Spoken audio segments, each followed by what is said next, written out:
Don't give up on love. All right, gang. We'll let them do their debate. Our guest of honor has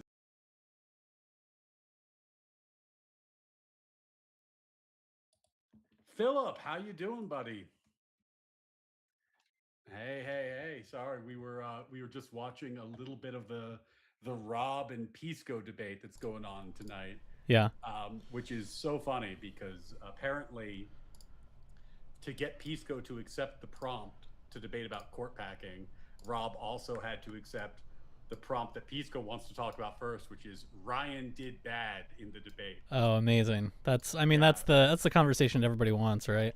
yeah, that's the high. But I was saying the funniest thing about it is Pisco's got 10 times the subscribers I have. Josiah has 100 times the subscribers I had. Right. If I did that bad in the debate, why are you talking about it? Yeah. That's You know, I think like that's a fair question to ask for sure. if you're doing damage control, Yeah. it probably didn't do that bad. But holy shit, man! I feel very vindicated. I heard you had a little bit of a nasty run-in with Pisco yesterday, which makes Yeah. me feel much better about taking him to the woodshed and being a little aggressive with him.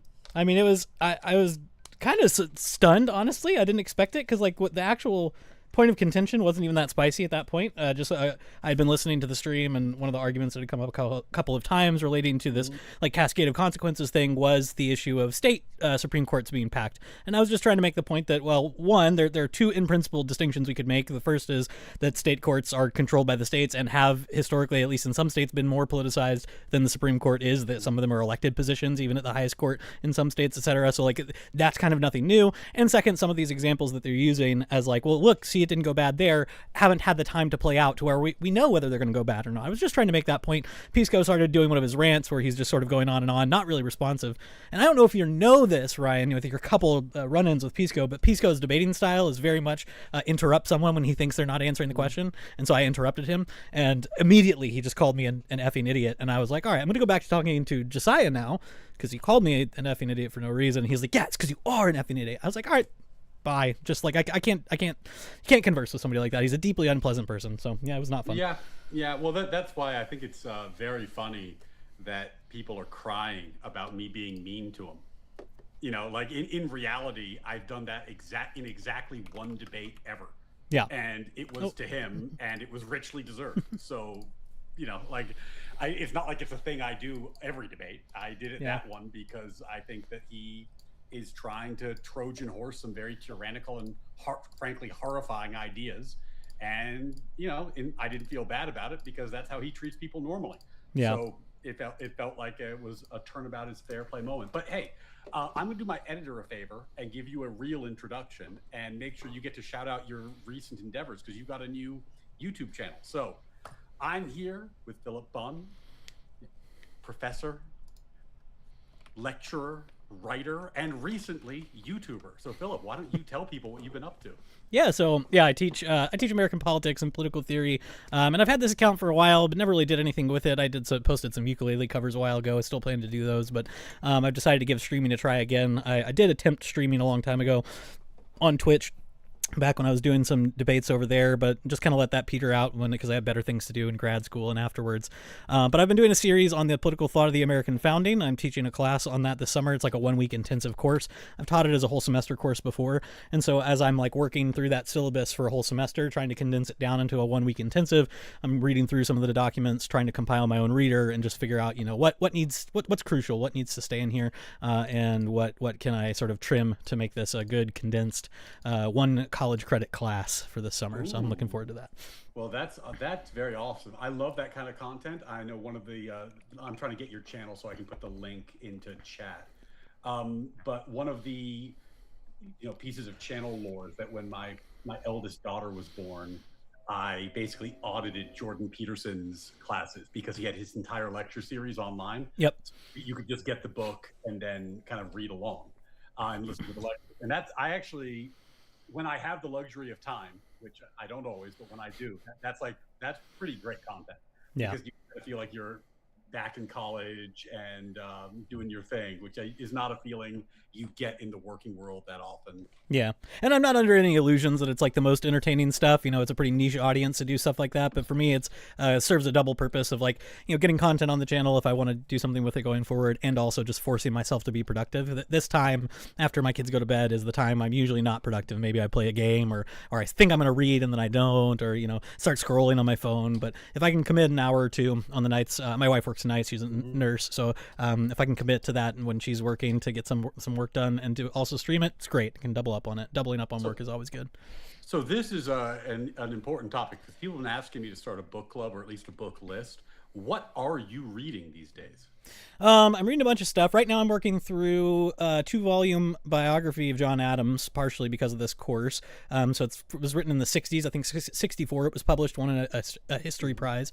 Really well written. I'm learning some just amazing stuff about Adams in that period. I'm not a historian, so anything I learn from there is usually new information. I'm usually just working with the documents and the politics of it. I'm reading that. I'm working through, I have a couple projects this summer for different edited volumes I've agreed to contribute to. So I'm working on an essay on John Stuart Mill's on liberty, and I'm working on a project on Kurt Vonnegut. I write it on politics and technology, so I'm reading Vonnegut's Player Piano right now, rereading On Liberty. So all that kind of stuff is on the docket when I have time to read.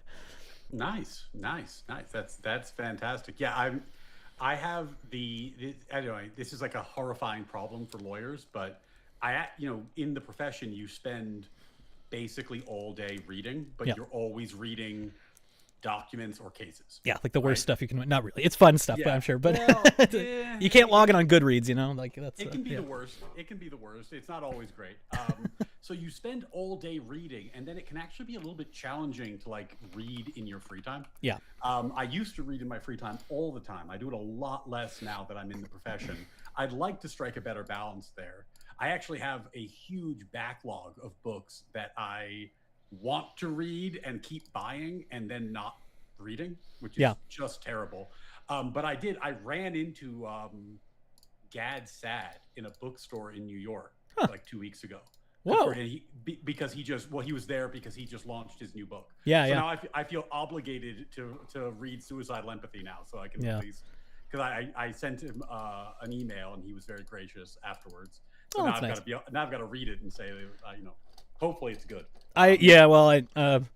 No comment before you read it. I won't poison your budding relationship with Gad Saad, but I will say one thing people need to realize is that, like novelists and artists and these people, celebrities, they're hard to reach. Academics are the easiest people to access in the world because most of them are narcissists and they love hearing that people care about them and their work. But almost any, I knew people who kept up email correspondence with Noam Chomsky. He slowed down a little bit. We keep thinking he's dead. But I wrote an essay last year that included an extensive section on Francis Fukuyama, and I emailed it to him. I was like, hey, I used your biotechnology book, really enjoyed it. And he just shot back immediately like, thanks, so cool. These guys, they'll write you back. So if you nerd out about academics, send them a note. They'll respond usually. Hey, that's a good tip. That's a good tip, because in this weird little corner of the internet, nerding out about an academic is like kind of that's not that uncommon. Exactly. That's not that uncommon. Well, reading lists aside, it's an interesting time to talk about conservatism. I feel like we've had a few conversations that have been circling this topic. Mm-hmm. It's tricky because there's the current political layer, and then there's kind of like the historic theoretical layer. Yeah. And then there's kind of the question about what to do with the information. Mm-hmm. So I'll kind of let you set the stage. Like, what aspect of conservatism are you interested in talking about? I guess, one of our disputes last time was kind of how fairly or squarely I fit on the right of the political spectrum. And then as a consequence, sort of who I'm aiding through my public commentary and especially my very open criticism of Donald Trump. And so that was a point of dispute, sort of where to place me, I guess. And that might be something we could talk about in both the historical perspective and then the going forward sort of sense. What is conservatism? What parts of it do we care about? Who's part of the big tent of conservatism? and then what does that mean in terms of what we expect from a conservative in terms of their political actions, their commentary, the criticisms they're making, those sorts of things. So that's really broad, but anything in that domain, I'm fine to tackle. So yeah. I mean, I think to recap, I think a lot of people who are watching probably remember, but the general. If I was going to recap it in like a sentence, it's one thing to be conservative. It's one thing to have conservative intuitions and values and live a conservative lifestyle, perhaps, to work in a conservative space, to do conservative writings. But then it's, when you start getting into like internet politics, right? Then it's like, well, what are you talking about? Right. And like, like, for example, like I have this conversation with Counter Connor all the time where I'm like, well, if your niche online is to be the token conservative in Destiny's orbit who shows up and says, yeah, the conservatives are so bad, vote left. Are you actually like, like you're like, whether you are conservative or not, your role within this internet politics ecosystem is to be a set piece for people who are advocating for the left to win. Yeah. So that's not particularly conservative, whatever your values happen to be, right? True. I think he's an easy example because that's kind of that's the career he had. I guess not anymore. Yeah. Since he's burned all those bridges, so we'll see where he ends up. But I know you and I have some disagreements about that. But you've been out there and you've been arguing against Korpakin recently. Oh yeah. I mean, well, so I there was a period of time where I chatted with Destiny a couple of times. There was a point where I had permissions to hop on in his streams, and I talked to him about a couple court cases. And there was actually, I think the last time I talked to him, which was like before the lawsuit dropped, and once that happened, I was like, ooh, probably don't want to be involved in this anymore. Was me and his audience was tearing me to shreds. It was so fun reading the chat afterwards. I was trying to get him to take seriously one of the chapters of Project 2025 on deregulation and on Chevron deference specifically. And so I basically was just like, I think some of the things I've heard you say about policy, et cetera, I think you actually will find this compelling if you read it and take it seriously. So that was the kind of stuff I was doing, not going out and doing political advocacy. And I think there are, I certainly wouldn't. I guess it's not important because they're kind of dead now, but there was a point when all of our good friends in the politics world were going and doing PV stuff that somebody asked me if I would do like a consulting thing with them, like as a conservative to come in and like, here's how you could message better kind of thing. And I was like, no, I don't want to, no, I'm not going to help you guys win. Like so tactically speaking, definitely disagree with Connor on that. I guess my sort of bright line though, and the things that we've disagreed about is I think it's a real question, to me an easily answerable question, how conservative the current American right is, and my answer is not very. And there's not much that's conservative at all about Trump. He's been basically the same person since the 80s. He's big business. If the Democrats suit him, fine. If the Republicans suit him, fine kind of dude. He has had similar policy concerns about immigration. His whole, he's never really changed. He's never really been conservative, and so I don't feel any internal conflict over being an anti-Trump conservative, other than obviously feeling very alienated and isolated from some of my friends who did not follow me on that never Trump bandwagon. Yeah. Yeah, and because they're further right, or because they are left, or because for some of them, I think it's because they are further right on certain issues where they are like immigration hardliners, for example, like somebody who really does think like I don't even mean this pejoratively because I have friends who think this, and I think it's a perfectly understandable position, but they're more like nativist, like they have like real principled right-wing opposition to immigration, and so they like Trump for that reason, not because Trump really is ultimately a principled conservative, but because on that policy, which they take to be one of the most important ones, they side with him, so of course they're going to side with Trump. That's one area that I think some people went that way on. I think other people just did get sick of things I've heard you and Rob talk about, which is like feeling like the Republicans never are willing or able to do anything when they're given power, like the Joker analogy of they don't know what to do with the car when they catch it.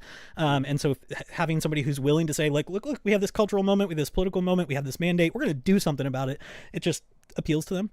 And then I think there's other people who are, definitely far to the right of me, who view Trump and his shaking up of the institutions, doing what you've described as bulldozing, as an open pathway to more extreme forms of government that they're excited about. So this would be the people who are maybe not exactly like the Curtis Yarvin types, but the people who sort of follow that train, I think are like, yeah, absolutely. Like, let's shake things up. Let's open the door for red Caesarism or whatever they want to call it. And those sorts of people I find myself very far removed from these days. But it's weird because my intellectual formation took place within what I would consider to be like the intellectual conservative circles of undergrad academia. So I was really involved with the Intercollegiate Studies Institute, which was first president was William F. Buckley. In its founding in the 50s, lots of people in the conservative movement were involved with it. Still today exists to like teach kids the principles of conservatism through Burke and Kirk and Hayek and all these people. And so like I was always loved that stuff. And when I hit 2016, on the basis of those ideas, I said, well, I don't think Trump fits this, so I can't support him. And then I watched those friends in those circles follow Trump while I sort of remain the same. So, well, it's interesting because you, in your list of reasons why your friends might have supported Trump when you chose not to, and I was very. It's funny because like now that I get branded MAGA by all these people, as somebody who never voted for him. And also, not only never voted for him, has been critical of him, but has at least warmed up to him in some ways over time, which is kind of a hilarious label, I guess, for me to bear. But the one you left out is really hates progressivism. Sure, yeah. I think that's actually the best reason to warm up to Trump. And you sent me kind of a useful article. Mm-hmm. In preparation for this conversation. It had 10 principles of conservatism, and the first one, which I think is actually in some ways the one from which all the others are derived, is the conservative believes that there exists an enduring moral order, that order is made for man and man is made for it. Human nature is constant and moral truths are permanent. Yep. And I think actually that was for me the sticking point. Like after thinking about our current political moment for a long time, I came to the conclusion that the actual fight is between team there is such thing as truth and team there is no such thing. Yeah. Or team civilization and team chaos would be another way of putting that. Right. And I've never really been able to unsee that. Mm-hmm. And that doesn't mean I like everything that Trump's doing, but I definitely view that as team there is such thing as truth. Now, that there are some strange bedfellows in team there is such thing as truth, right? Like, because like a hardcore Islamist would also agree with me on that point, and we disagree on every other point. Like, yeah. We would have no agreement about what truth is, but we would agree that there is such thing as truth. But I'm having a very increasingly hard time figuring out how we can reconcile a society based on the enduring values of the Declaration of Independence with a growing segment of the population who believes conceptually that the concept of truth is nonsense. Yeah. That's tough. That's really tough for me to square that circle. So I love the article, but I mean, how does that land with you? No, I think it's a fair question. It's one that I wrestle with a lot. I teach a lot C.S. Lewis's book, Abolition of Man.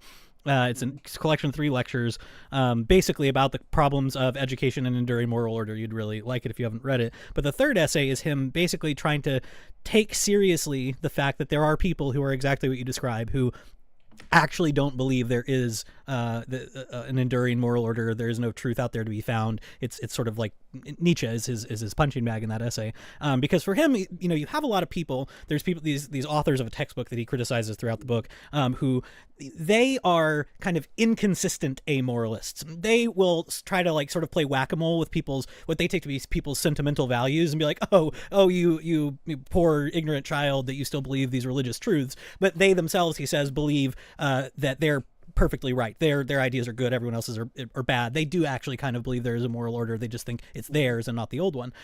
People like Nietzsche don't think there is one, and that's the difference. And so I might want to distinguish that, where I think a lot of people, even if they do the kind of like scoffing at truth, even if they adopt some of the sort of like post-structuralist kind of rhetoric about these things, they do act as if there are things that are true. I find this communicated really well in a couple different books that I've recommended to people lately. One is by Joshua Mitchell, a professor at Georgetown University, called American Awakening, where he cast kind of like the peak woke movement as a rather than a postmodern rejection of meta-narratives, just an embrace of a sort of sacrifice and penance meta-narrative, that there really is such a thing as injustice and we have to do something to solve it.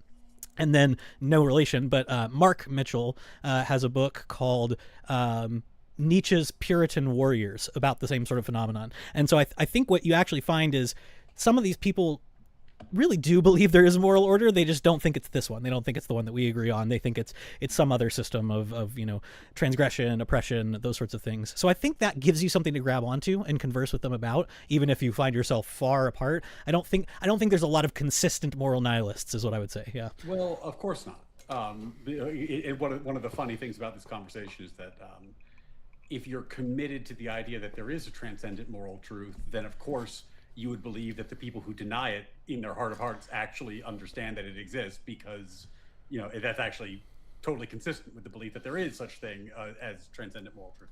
But the problem with denying it is that you end up in this infinite regress conversation, which Pisco's been aping this recently. I had a conversation with Lance Bush, he uses this technique quite a lot in philosophic debates, where you kind of say like, okay, well, what is that? Explain it to me. Oh, yeah. I don't understand. Explain it to me further. Oh, I don't understand. Explain it to me further. Right. And there's a certain reductio of words that always leads to absurdism if you just ask why long enough. Like if you talk to a child and like why, a toddler. Why? Yeah. You at a certain point, even if you're like a trained philosopher, you reach a bedrock where you really can go no further. And if you're not a trained philosopher, you're gonna hit it pretty rapidly. And then they say, oh, well, that's not satisfying. So I guess there's no answer. And that means I'm entitled to make up my own. And there is something there that I find fundamentally destructive. Yeah. Is I guess the way I put it. Like there's a it's infinitely easier to write critiques of Shakespeare than it is to write a really good poem. Yeah. Right. It's much, much easier. And so people tend to fall into this critical lens. And then I guess my concern is, if everybody's entitled to structure their own moral system, whether or not they're lying about it, but if everyone's entitled to do that, how do you build a society or keep one? Yeah. Like it seems like we have to have some sense of shared morality just to function. Yeah, I mean, I share that intuition. I think one of the reasons why people, like, if you go read Jefferson and Adams' letters in like the 18 teens, they talk quite often about how they're both committed to what they both describe as an absolute religious liberty, and Adams even in several letters extends that to atheists. Or maybe what he means by atheists is slightly different than what we mean, but he says the deists, the Unitarians, the Mohammedans, and even the atheists, these guys share in this liberty that we prize. And I think they prize that because they did believe that those people, in pursuing moral truth outside of dogma of some particular church, would be then finding truth that did exist out there. If you take away that proposition, it becomes a lot harder, right? It becomes a lot harder to have that confidence, because like they like, if you read Kant's essay, What is Enlightenment? The argument he makes for complete freedom in the public use of man's reason is that if you just let people be free to reason, they will arrive at the truth. Same thing with Mill's optimism about freedom and everything else, that they do. Like Mill, despite being a weird kind of utilitarian, does seem to think there is such a thing as a best human life, and we're going to find it if we just let the tree of humanity develop through liberty. If you take away that, it's hard to defend it quite as well. I think, like, if you don't have that confidence that there's a truth out there to be found. Something strikes me as there's a major difference there. Like there's a big difference between saying like, we are going to extend religious liberty to the Jews and even those dirty deists, right? Yep. Damn deists. But that to say like, okay, we're going to extend religious liberty to people who seek to undermine the foundation of the American political project specifically. Yep. That's tougher. It's tougher for me to square that up. And I guess like for me, especially with my interest in this channel, the idea of being a propositional nation, and for those of you in chat who've heard me say this before, that doesn't mean that there's no cultural component to it. Of course it does. There's culture, but to be founded on a set of philosophic principles means that you do have to defend those principles. Yeah. Right. You can't let them rot. And it does strike me that minimally the idea that, like, post-structuralism, for example, is overtly antithetical to the foundations of the American political experiment. That, Yeah. you know, like, there are unalienable rights. Like, because if there's no grand narrative, there are certainly no unalienable rights. That Sure. would be, you know, that's oil and water. So what do you do with that, right? And this is on my mind recently because of the stuff with Hassan, where the UK wouldn't let him in.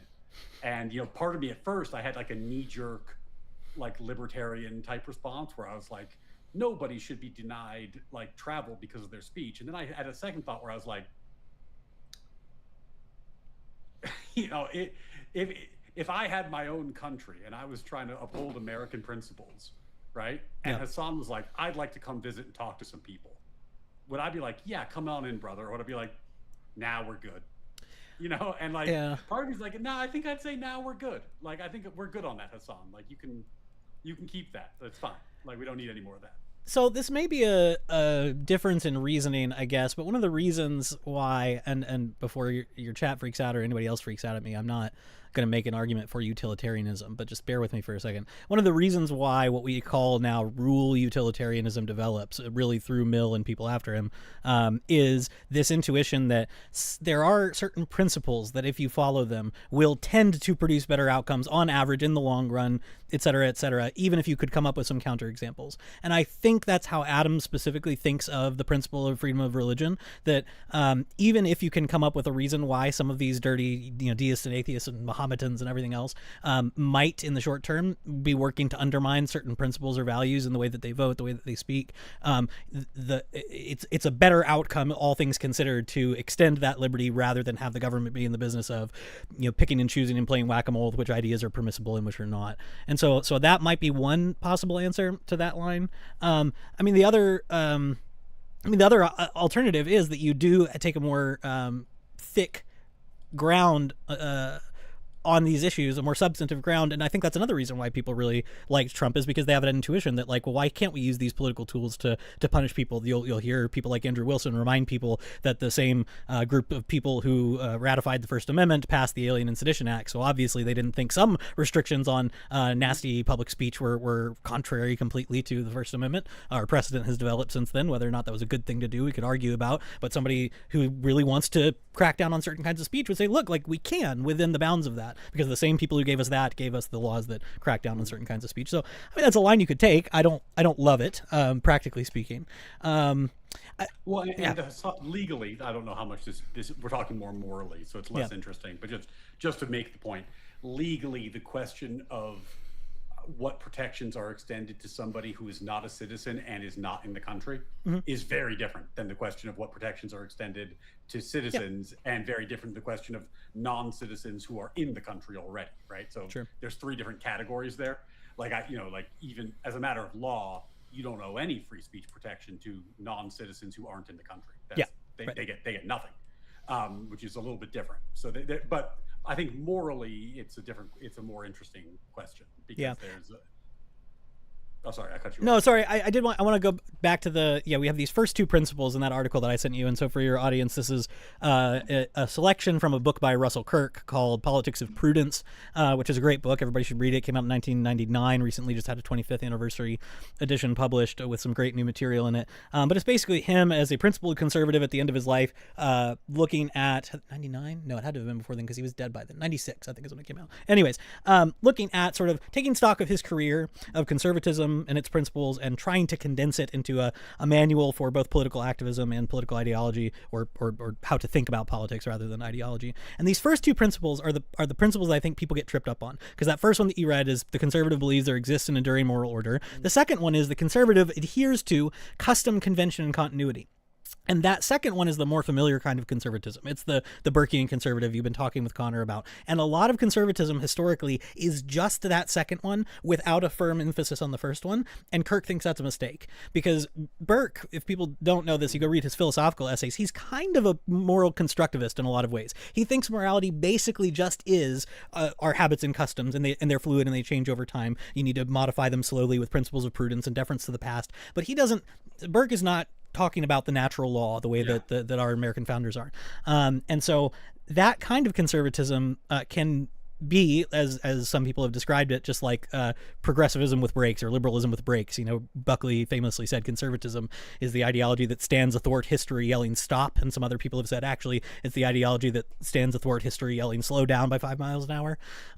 So those two things have to pair together, because you're not saying that the habits and customs and conventions are the moral law.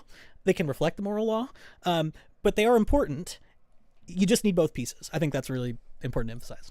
Yeah, and there's this is actually reminding me of the conversations I've been having with Connor, where and sorry, I just wanted to put up the principles so you guys could see them, but there's a link in chat. Where what I've been trying to explain to him, and where I think he's made a mistake, is that he has that view of sorry, I had this in this cool big view. I'm gonna put it back in this cool big view. He has this view of what you were saying, conservatism as the brakes, merely the brakes. And what I was saying is the problem with that is that it assumes the status quo is always good and in alignment with conservative values, because the left was pushing for it, the right was pushing against it, it made it through the ringer, we advanced. But that assumes that the arc of history is essentially left-leaning specifically, and that it assumes that the things the progressives are asking for today are always correct if they get them. Sure. Which I think is a wild set of assumptions, right? Yeah. Like if you assume the first principle, that there is an existent moral order and that men ought bend themselves towards that, the question isn't what did the progressives get away with historically that became the status quo. The question is, how well does that align with the moral order that we believe exists? And if it aligns a lot, then we say, okay, well, yeah, that is the correct status quo. We're moving in the right direction. Maybe we slowed you down more than we should have, but we're doing it. But if it's veering, if it's off course, if it's off center, now what? Because I disagree with his take that the Burkean conservative needs to accept wherever we are. I think that, if you notice that we're departing from the straight, narrow, and true course, then on the basis of premise one, or the first principle, conservatives would have to become, dare I say, I don't want to use the dreaded word populist, but they would have to become quite a bit more forceful and at times destructive than they would be under better circumstances. Yeah, I think so. Where I think a real Burkean conservatism could intervene in the concerns you've had with Connor is that paying due deference to custom, convention, habit, and all of that doesn't require you to look at everything that is and say it doesn't need to be changed. In fact, like you said, if we're staying on the straight and narrow, imagine just the analogy of I was just listening with my wife. My wife is single-handedly keeping dad books published. She was listening to this book called Longitude that was apparently really popular a few years ago. But, a difference of a couple of degrees in your aim and navigation has a wild compounding effects over thousands of miles. So we might find that where we've landed is not where we wanted to be. We might find that according to the principles we hold most foundational, we're way off and there are things that need to be changed. That's fine. I think that's in line with Burkean conservatism. The question is when, why, and how you change those things. Do you do it with there's this old, I'm sorry, I'm trying to tie three things together and I'll try to stop stopping myself and going off on tangents. There's an old webcomic of like a cartoon blob with a bat in his hand in a room full of like shelves and toys and china, and he says, I want things to be different. And the second panel is him smashing everything, and then the third panel is all the broken stuff around him, and he says, oh no. And people have joked that would make a really great cover of Burke's Reflections on the Revolution in France, that like that's the kind of person you don't want to be. You don't want to be a person who looks around and says it should be different and then smash it all and see what happens. You want to be the person who looks around and says this should be different, here's why, here's the history I'm drawing from, here's how we can start approaching that better position, here's the changes that can be effective, etc. And that requires, I think, sifting through a few different levels of law and policy. So I also sent you that letters from Benjamin Rush when he's arguing against the Pennsylvania Constitution pre-Revolutionary War. And he says there's three things every government needs. You need a Bill of Rights, you need a Constitution, and you need laws. The Bill of Rights is this enduring moral order. He says this is what we're saying is just true, can't change it. We're setting it down as the principle we start from. The Constitution frames the government, tells it how it's going to be arranged, what parts it has, what powers it has. And then the policy is what the government does. The policy is really easily changed. The Constitution is much harder to change. The Bill of Rights, he says, shouldn't be able to be changed.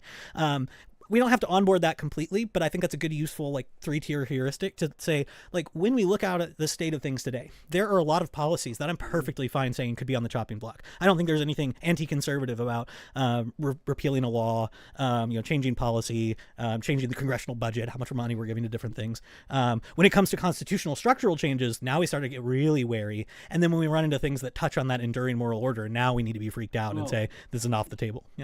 Yeah, but let's unpack that a little bit. I would add a fourth one, which is I love the Neil Gorsuch line where he said the Declaration of Independence is the mission statement. Yeah. And I think that's actually really important because oftentimes when I talk to people on the left, they kind of view the Declaration as dead, the Constitution as a legalistic set of principles that they hold sacred but also are allowed to change, which is very postmodern of them. It's like, okay, it's like it's sacred but also we're in charge of it. Whatever, counterintuitive to me. But the thing about, I guess, all of this is a lot of the stuff we're talking about now is held sacred, but the time scale I don't think warrants that level of, I don't know, sacred cow status. Like if you think about the debates we have about Social Security. Yeah. Social Security is a relatively in like the, it's less than 100 years old. It's running into the problems that it's going to run into because it's based off an economic understanding in a world that doesn't exist anymore, and it's hideously outdated in terms of like the finances and how it could actually work. Fair. But beyond that, to get Social Security passed, we had to do tremendous violence to the Constitution. Like pre FDR's, Stitch and Tie, Saves 9, threatened court packing, there was an understanding that the federal government lacked the power to do commercial, intrastate commercial intervention in the way that Social Security is. It's just they weren't allowed to do it, constitutionally speaking. So is that now a tradition because it's been with us for since the 40s, or is that an aberration that we ought fix? So I think the Burkean perspective would be like, look at it as it's a thing that exists. It passed for a reason. It's been around for a long time. People are relying on it to a certain degree. And so none of that means it's inviolable, but all of that conditions what you do to change it, right? If we could today snap our fingers and just turn the switch off and turn Social Security off, it would have disastrous consequences.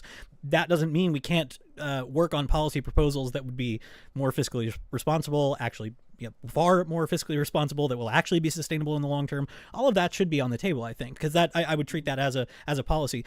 The sort of like constitutional state of things that you've described, though, the sort of post FDR era court decisions, that's tough, man. It's similar to. I'm trying not to tread into terrible territory and attract weird fans or anything, but it's shocking to the average American if you suggest that there is anything whatsoever to be criticized in Brown versus Board of Education or the Civil Rights Act. Mm-hmm. But both of those have questionable legal consequences that I think are perfectly reasonable to question.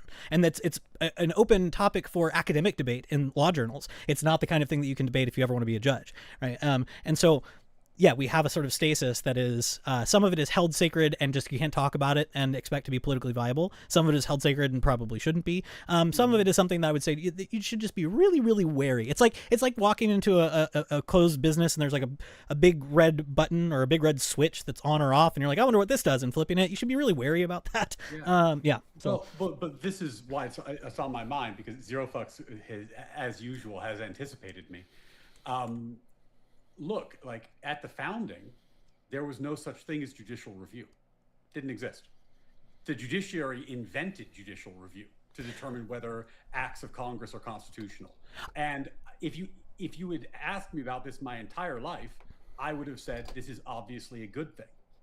But we're now reaching a point where, because of judicial review and because of the things the court has done with that power, we invented substantive due process. We created a constitutional loophole, which is that the Supreme Court can amend the Constitution from the bench, which is actually a lot easier than the amendment process has turned out to be. At the founding, that wouldn't have been the case. Amending was much easier back then. But now amending is practically impossible. But appointing justices is not.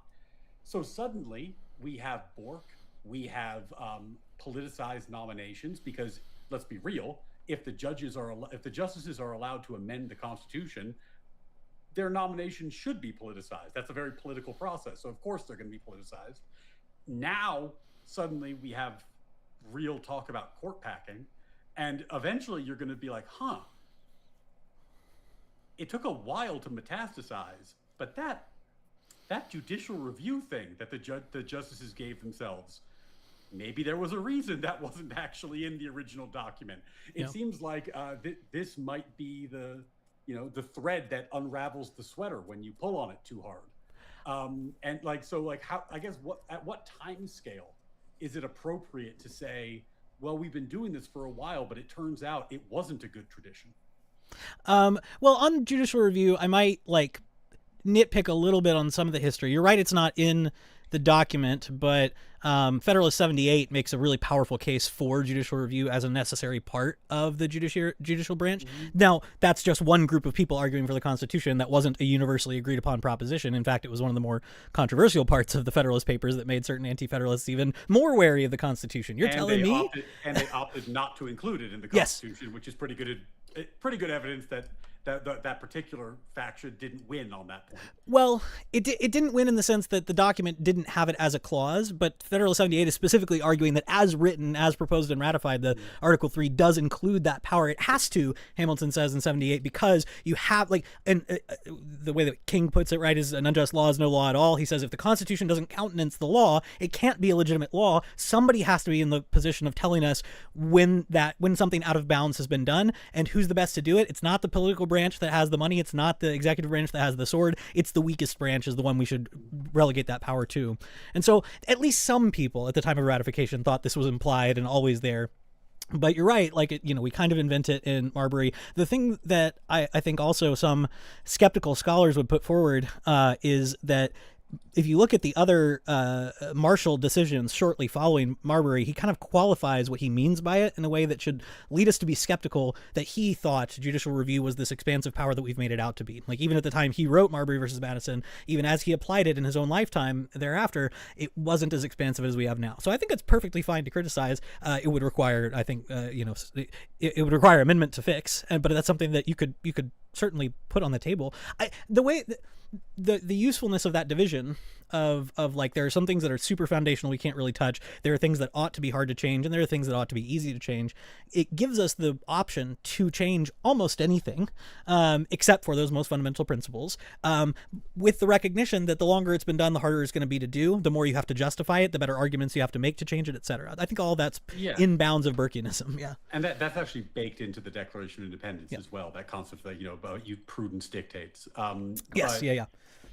I guess the thing it's interesting to think about the things that our founders could have considered and the things they clearly didn't. Yeah. Right. The idea that we would at some point have Supreme Court justices who truly believe that it is their role to update the Constitution's meaning in light of their own personal beliefs. Yeah. And that's the mechanism for updating it.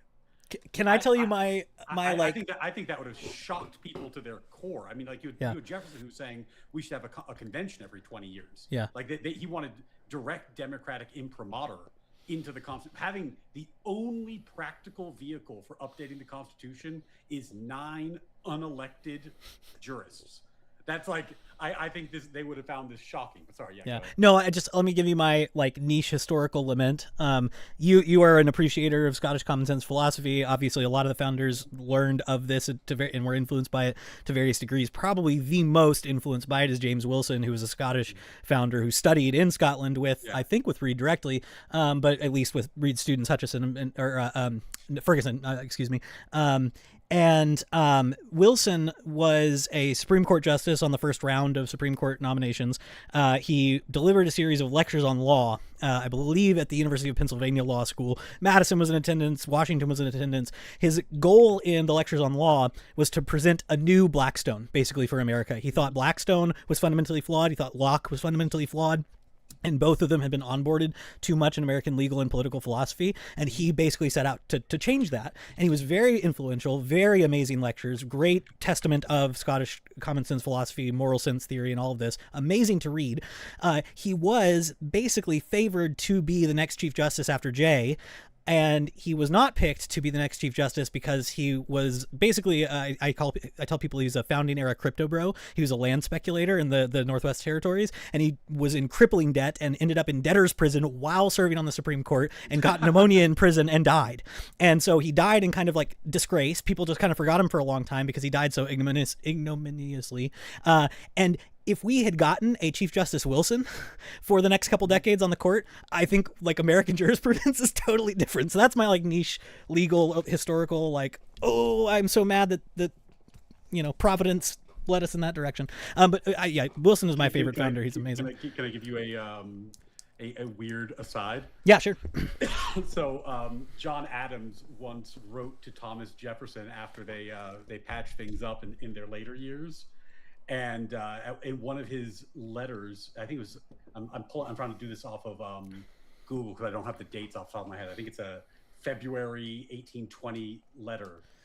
He said, in regards to another text, he says, it's deeper and reasoned more correctly than Aristotle, Descartes, Locke, Berkeley, Hume, Condillac, and even Reed. There you go. Right? Amazing. So like Thomas Reed was considered a luminary in that sentence. Like they were like, oh, Aristotle and Hume, but Reed, you know, like, so, which is very interesting because he's not spoken about very much these days. No. And a lot of other names in that list are of course very well known. Yeah, actually, so back to that point about like moral foundations or this kind of underlying moral principles, one thing that we've lost over the years, if you go look at the late 1700s and early to mid 1800s curricula at these schools, especially in the Northeast, your senior capstone seminar effectively was a course on moral philosophy. And in most cases, it was basically Scottish common sense moral philosophy. But the goal, launching these men out, some of them were 18, 19, 20. They didn't have the same sort of model we have now. But when you were graduating college, the idea was the last thing you're going to learn here is how to go out in the world, look for the truth, find it, and then live it out. We don't do that anymore. So that's something that's lost in the sort of popular conversation that you're talking about. So it actually reminds me of something. I was watching a podcast. I forgot who the host was, but it was Andrew Wilson and somebody. And Andrew said something that I've been thinking about for like 5 days because I just can't get past it. Where he was like, what men want is to believe that they can go into the world and do righteous and good things and start a family and be the head of that family and be respected for the things that they've done and the work they're doing within their family. Have a house, and whoever can promise that and deliver it will win. Yeah, no, I think that's fair. I think he's right. Like there's something in the orientation there about like you go out in the world, pursue truth, where it's like there's a truth to find, and there's a very male concept there, which is like you go out in the world and you kind of hammer it and you bring it back. Kind of like Joseph Campbell. Joseph Campbell, like hero's journey type idea. Like you go out and you find a piece of it and you bring it back to your people and you shape it and you harness it and you make a good life out of it and it benefits you and your children and you gain respect for the work that you did and you have a little fiefdom of your own with your family where you can sing songs and build a shed and then you can sit down and have a beer in the shed and life's good, right? Like there's something very pure about that, and our current political climate has kind of replaced that with you being given things by the government rather than going out and earning them.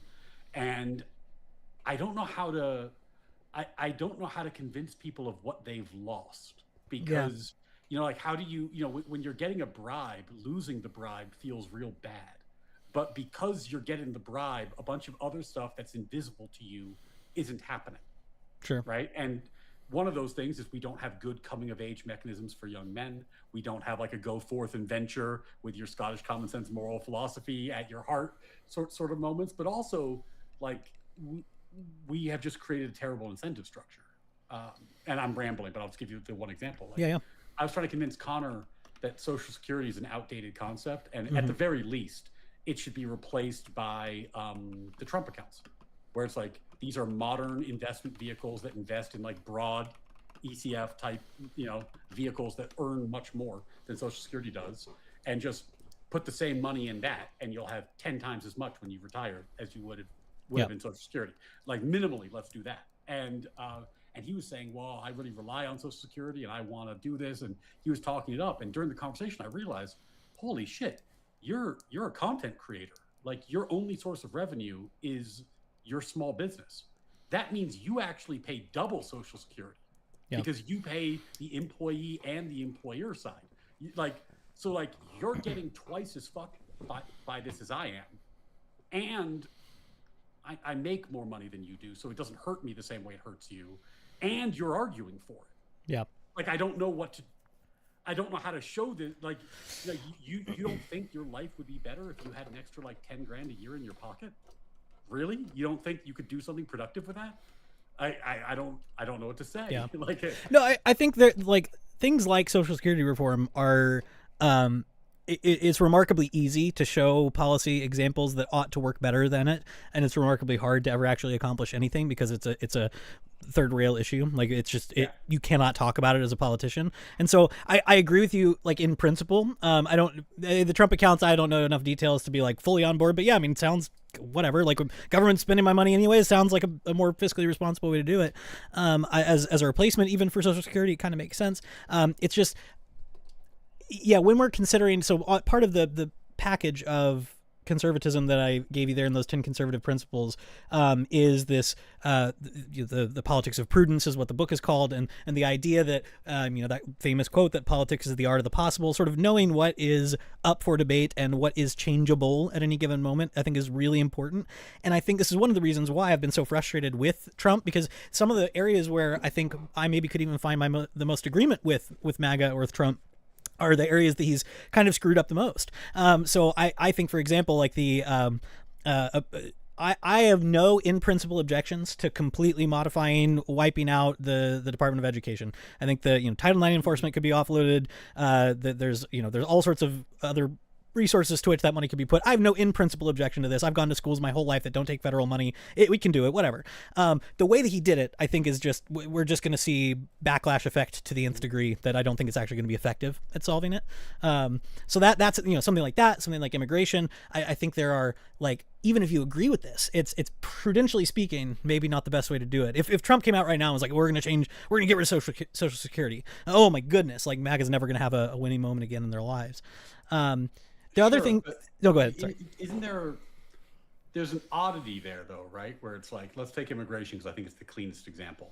It's like, dang it, I was gonna go the whole time without mentioning immigration because I was like, well, I'm not gonna start fighting about ICE again. I'm not gonna let it happen. No. Yeah, but we don't have to. But I guess like if you're concerned about immigration, and let's take it for granted that you are. Like, let's just assume that that's a concern. It's not for everybody. Let's just assume it. If one side is implementing needed overhauls to immigration badly, and the other side was the side that was like opening the border up. Yeah, that doesn't it's one, like, criticizing them for not doing it well and pointing out alternatives, like, holy shit, we shouldn't be doing this, we should be doing this, is one thing. Mm-hmm. Going Fuentes and being like, vote Democrat. Yeah.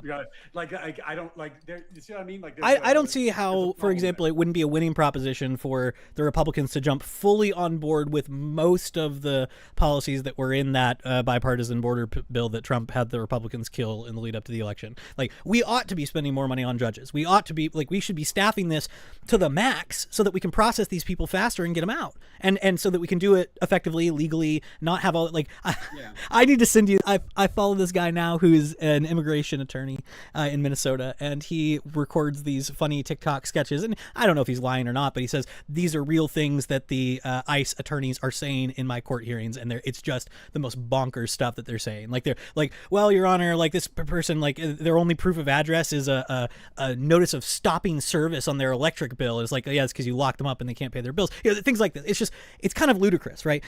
If we had funded it and staffed it, we could be doing this better and solve some of the problems that I have with it.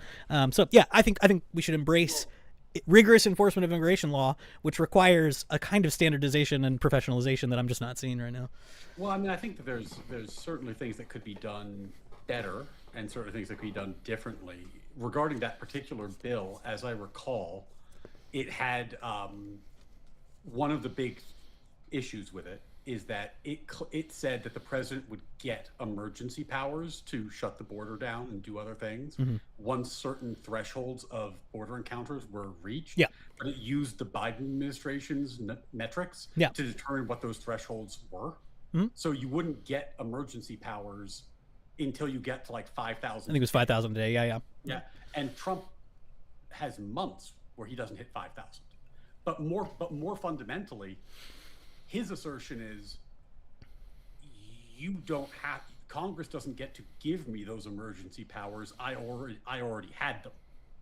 So the problem is, once you accept that the powers can be given to you, you are of course now on weaker footing, claiming that you always had them. Yeah. No, right? I think that's the real bone of discontent there. I think I sort of understand that. I think you're already on shaky ground with the whole presence of the Immigration and Nationality Act that gives you rules and procedures that the executive theoretically has to follow. Like the technically the decisions of the president and some of these deportation matters, for example, are beholden to the procedures of the immigration judges that are established by this law. And so it's a weird situation where we have the executive enforcing things against the executive, and it's a whole bonker situation. But that's sort of what modernity requires in some cases. Anyways, I don't want to talk more about ICE. I'm not going to start that argument again. Yeah, we yelled about that all last time, and I don't want to do it. No, that's totally fair. We don't need to go down that road again. But I think that's the interesting challenge right now. And I guess where I kind of made my peace with it, which is like, I guess where I've landed, is that there's a lot of stuff that needs, in my mind, remedying. It needs changing. And the only way it's going to change is that it needs to get decluttered first, right? And this is and what's funny about this is it's the only thing that when I speak to people all across the spectrum of the right, that everybody agrees on. Like when I talk to Fabian Liberty Scott, who's like a anarcho anarcho-objectivist, who as a natural law enthusiast, our first principles are like, it's weird. They're like oddly similar, but meaningfully different. And as a result, we reach completely different conclusions. But like our starting point's like 1 degree apart. And then our policy prescriptions are like 100 degrees apart, which is funny. But like deregulation is like the one thing that he and I will completely agree on, and it's like the thing that me and Andrew Wilson will agree on, me and Rob will agree on, right? Like, the thing that has to happen is that we need to clear space for there to be non-federal solutions to problems. Yeah, I completely agree with that. If we don't do that, nothing else is going to matter. And then on the flip side, maybe more controversially, Scott would not agree with me on this, but Rob and Andrew would, we need robust federal solutions to the things that are federal. Sure. Right? Like immigration, trade, war. Like those actually do need robust federal power. On the flip side, like healthcare, education, that's local. Like let people figure it out. I think one way that I think the reason why conservatives loved Reagan so much is that he was trying to, I think, split the baby in a really effective way, which is recognizing what I said before, that like a lot of these things, if you snap your fingers and make them go away, if you just cut federal funding, et cetera, it's going to be bad, not just unpopular, but bad. if you cut regulation and you give block grants instead of conditional grants and let the states do with that money what they want, hey, that can have some effective results. Like, so the federal government doesn't need to right now stop funding all these things. It doesn't need to come in and tell you what to teach in your schools and run your healthcare system. It can provide subsidies for these things. Now, I agree in principle that these things are distorting, probably more ineffective than other possible solutions, but that's an interesting stop along the way towards not having the federal government do everything, right? And so recognizing what can be done, and then what sort of progressive steps you need to make to actually affect your preferred outcomes, I think is prudential. Yeah. And taking a short pause in the conversation, just because grassroots hegemon has returned. Grassroots, it's good to see you, brother. It's been a long time. I hope you are well. It's good to see you back in chat, my friend. Thank you so much. He's been MIA for a few weeks. We're glad to have him back. Thank you, Grassroots. And shout out to Pingro for the membership. Thank you so much. Appreciate you and your endless support. Thanks, friend. And my listening library, YouTube with the 10, many Dens and Republicans would agree to the concept of the Trump account over Social Security. It needs to be presented separate from Trump himself, but most of my Republican elderly family needs Social Security to survive. Yeah, I don't think anyone thinks that, like, ending Social Security such that the people who are currently on it just get thrown out in the street is like a practical or valuable solution. But like the Trump accounts, have you done like 527s or like college savings for your kids? Mm-hmm. It's the same concept. Where it's like, instead of being a complicated investment vehicle, it's the simplest one in the world. You put money in it, it automatically invests it for you. And the idea is that like every kid born after X date gets $1,000 in this account that they can't touch till they're 18. Which makes it much easier for them to like start their lives, but also if you didn't use it when you were 18, could turn into a vehicle for like profound savings. And those of you who do the 527, 529s, whatever they're called, the state funded college funds, you know, holy God, those generate a lot of return. They do, kids. Like you put a little bit of money in those, and suddenly a few years later, you're sitting real pretty. And the point is just that there are like modern investment vehicles have pretty consistent returns over even medium time periods, especially over long time periods.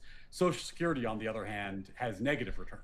Yeah, I think Social Security and largely how we do our employer-provided healthcare system, both of them arise in similar eras, actually, and both of them are relatively disconnected from how the world actually works. Both of them could stand to be shaken up quite a lot. I generally, one of the things I retained from my libertarian days when I was not too different from Scott is that I'm generally suspicious of most of the solutions the government comes to offer me on both. So, like, you know, I'm not out here advocating for any particular healthcare system, and most proposals I hear. Again, I don't know enough about the Trump accounts. What you've described sounds fine to me. I have no in principle objection to it. It's just, I'm always suspicious. But it's one of the funny things about our politics today, right? Where it's like, it's a really good idea. It's a really good idea that gets basically no press and nobody talks about because it's like not fun. It doesn't fit well into the infotainment dynamic, right? Yeah. Like ICE is fun. War in Iran is fun. You know, like I'm not having fun. Although the gas prices have gone down a little bit, that makes me happy. No. You think you're not having fun, but you're streaming about it. You're following streamers. You're talking about. I'm trying to ignore it as much as possible.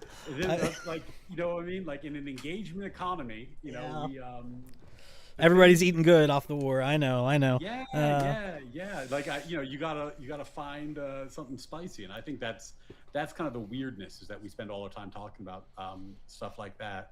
So I guess then where does that leave you? Like, I know that you started up your YouTube, and by the way, so he has 90 subs. Please, if you're watching, subscribe. Thank you, guys. Subscribe to Eucharist. So show some support.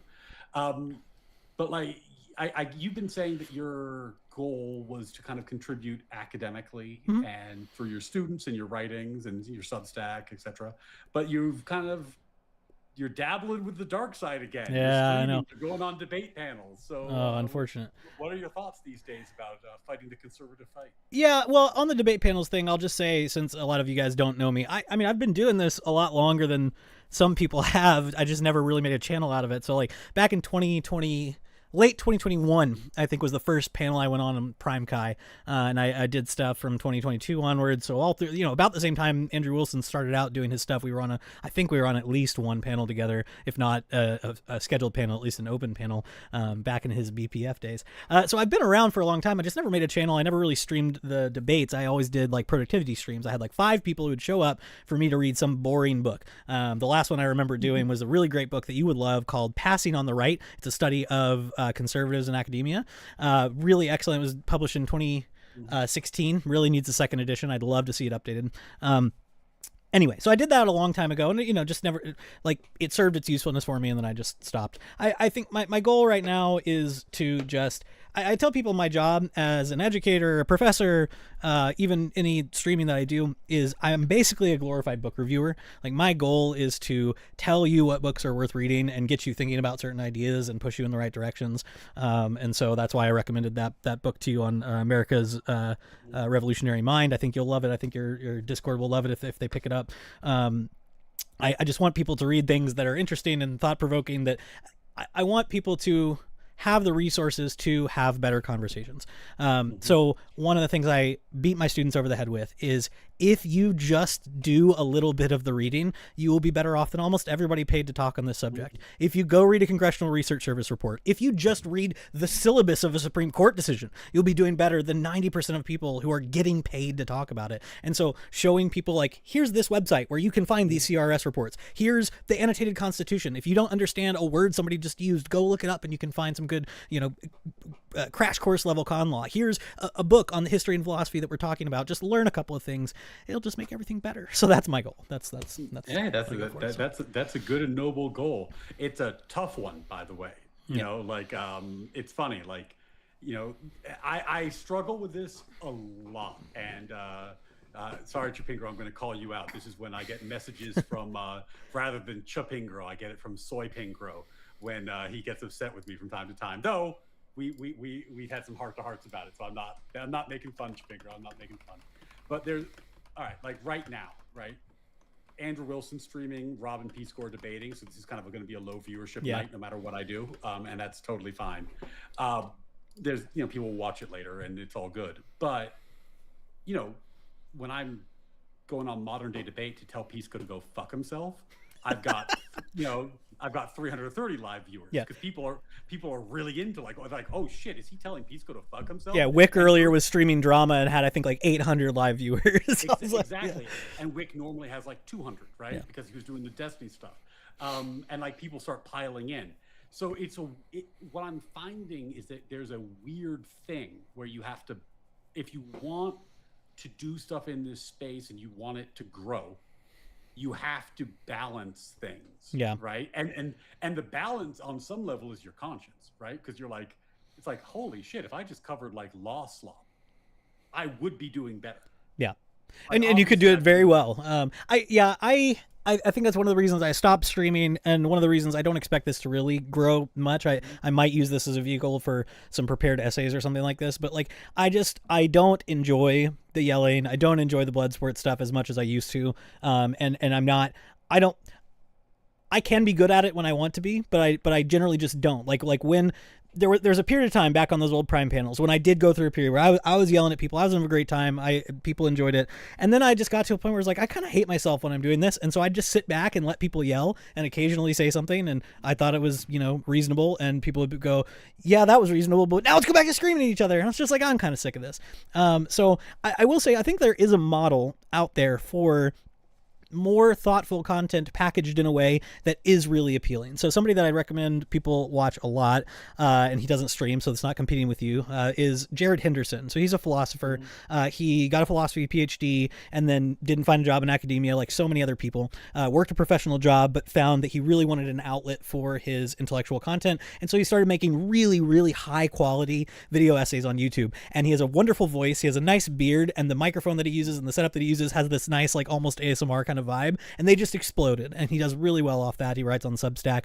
He's a model for me of somebody who I don't think has sacrificed a whit of his like intellectual rigor in his content, but nonetheless has done very well.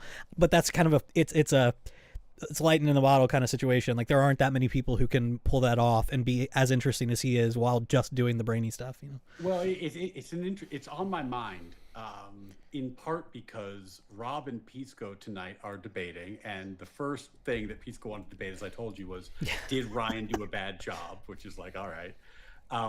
And one of the questions that I know Rob, we saw a little bit of it earlier, but I know Rob was going to bring up is like, well, what is Ryan's goal?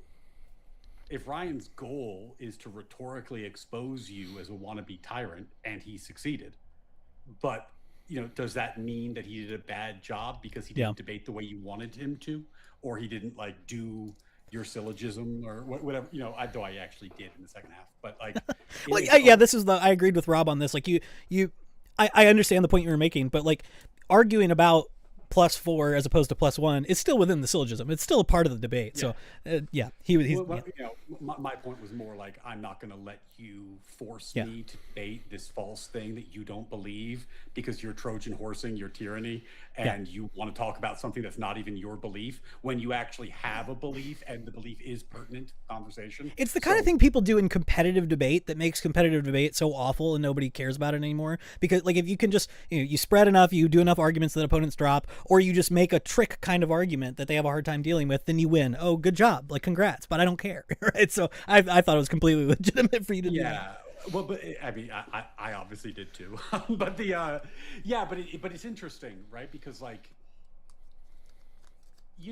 there was like a more intellectually pure way to have that conversation. Yeah. Right. But I didn't think it accomplished my goals. But that gets you to the question of like what your goals are and what your goals ought to be, like, and I'm warming up to the fact that like, I think progressivism needs to lose. Like there needs, like, there's some stuff in there that really, really worries me. Sure. Like it seems to have jumped the shark so fast and so far. And some of the stuff that's being talked about now, I don't think is gone. I think it's going to come back. I think that the next time Democrats win a big election, we're going to see the birthing person stuff. We're going to see all the same stuff that we saw. I don't think these ideas have been defeated. I think they're temporarily on hiatus. And I think that there's actually stuff there that needs to be. There's fights there that need to be fought and won conclusively. And I'm trying to figure out how to best do that. Like, and you see this now, even like with the VRA stuff, where it's like, the people have very different intuitions. Where it's like most people, I don't think, are reading the case. Most people just approach from their intuition. They're like, oh, the South was being racist, and we made them stop, and now the court says you can be racist again. Yeah, that's a bad thing. And other people are like, wait a minute, we have laws on the book that like treat people differently on the basis of their race still? Yeah. Why on earth do we have that? That's crazy. And I think it is a positive development to see. I mean, this is something I'm sure people would disagree with both of us on, but I think it's a positive development to see the court kind of clearing away some of that ground that has made this space for that kind of legalized discrimination. I mean, go read the Sandra Day O'Connor opinion for the original affirmative action case that said, yeah, this is fine, we can do it. And she's like, yeah, it's like in principle kind of bad, but like probably necessary because of the past, and 25 years or so, we probably won't need it. It's like, it's not a principled argument. Like it never has been to say it is okay now in this way because it's the right kind of discrimination to discriminate on the basis of race. And that goes for affirmative action and voting rights both. It goes for, I mean, back to the thing I raised earlier about Brown. If you go read the Law Journal articles that are like, hey, there are some questionable legal principles here in Brown, one of them is that the reasoning seems to rely on a feeling of inferiority. A policy that creates a feeling of inferiority might be suspect, and that doesn't seem to be a good sound legal principle on its face. So yeah, I think that's fair. I get your frustration with progressivism. I do think it's been nice to see over the past few years people realize just how cringe some of that stuff was. I'm not as confident as you are that a lot of that will come back. I think different things will come that I will be just as opposed to as the birthing person or whatever. Oh my gosh. Yeah, but I mean, that's a fair point. I guess I will say one thing too on the 10th point. I think this is one of the harder ones to sort of square or figure out, and it's maybe sort of what we're dancing around. And before somebody accuses me of it, don't take me as defending a kind of pseudo-progressivism. But one thing that Kirk mentions here in the 10th principle is that we do have to acknowledge things can be better and things can be worse. We don't have the utopic vision of the progressive that says we need to make them better and we're aiming at this like perfect situation. In fact, and there's no linear Whig theory of history kind of progress. Things are always getting better. No, it gets better, gets worse, gets better, gets worse. But when things have gotten better, we should be able to recognize that and embrace it as a principle. So it just is a good thing. You know, whatever you think about the fine points of reasoning of Brown versus Board, it's a good thing today that we don't have legalized oppression on the basis of race in the same way. That's good. And we should do away with it in all circumstances, including the ones that the Voting Rights Act was dealing with, right? So, yeah, it's just being able to recognize or walk that fine line of like, there are things that are better than they were before, and it's fine that they're new even, or a new development on an old principle. It's a good thing that the principles of the Declaration have been extended to Black people and women in ways that weren't always consistently at the time of the founding. Awesome, we can embrace that. It's just figuring out the difference between that and progressivism that I think gets people tripped up sometimes. Well, it's interesting, right? It's a good example, right? I think that it is a good thing that the government should not be allowed to discriminate on the basis of race. That's a good thing. One of the oddities that came out of that is the idea that like it's illegal for private actors to discriminate, which on its face, I would, my gut reaction is, oh, well, isn't that a good thing too, that private people can't discriminate? The problem with that is it's like, well, discriminate about what is the question? Like, I guess like in a world where we import this idea of liberalism, where the government is restricted and will not do certain things, right? That's fine. But then if we say the people are also restricted from having, let's say, like moral acts of discrimination, so not race, but like really bad ideas. I don't hire communists. I don't hire progressives, right? Like, how do we actually police moral issues as a society if we are not given the space to do so? Because like, to me, when I look back at the founding era, their idea of like, they were people who said the government should not intervene in these moral areas, but they would like tar and feather people like kind of a lot. Yeah. So, like they had a different system for policing morality, right? Yeah. I will say that is an interesting example, just like the Alien and Sedition Acts are an interesting example of testing the principle. I do like to remind people that even at the time of the founding, Sam Adams and the Sons of Liberty were viewed as the kind of radical edge of what was acceptable, and John Adams himself had strong disagreements with his cousin Sam on these issues of who we should be tarring and feathering or whether we should be in all of this. So yeah, I mean, you're right. Like there's overlap here, but there were some people making a sort of principled case that, hey, this is not not something we should be doing. Yeah, so I mean, it's a complicated time. There's a lot. Yeah. Fair points. Yeah. Fair points. Well, because I guess it comes back. Let's put it back in like the court packing discussion. Like, in prepping for that debate with Pisco, like one of the things I was thinking about is I was like, well, I know how to attack his syllogism.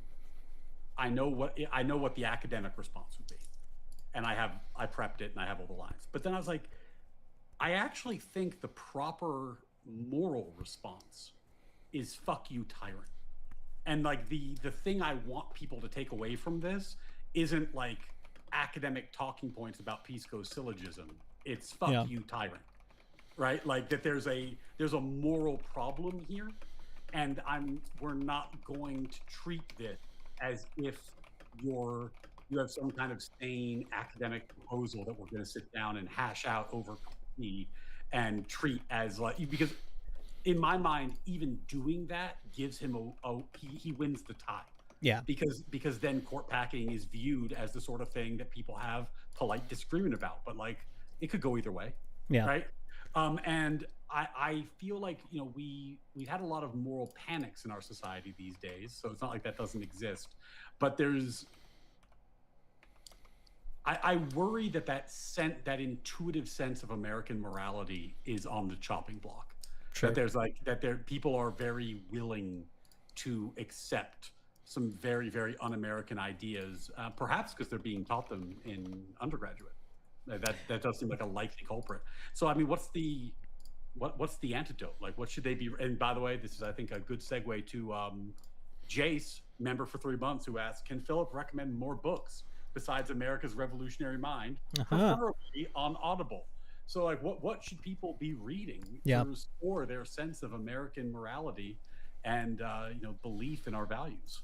I think it's been a popular thing to lament for a long time that American civics education is quite poor, even though, as people will say in response to that, but what do you mean? I had to take a couple different civics classes in high school and whatever. And what we find actually is that those are often quite poorly done. They act as kind of holding substitutes for other things. Like instead of taking a good history class, you take a really bad civics class. They don't really do the job we would want them to do. So one thing that's happening right now is that there are these new institutions opening at colleges and universities all over America that are called like centers of civic thought. And so there's one at UNC Chapel Hill, there's one at University of Tennessee Knoxville, there's one at University of Texas Austin that hosted Justice Thomas recently.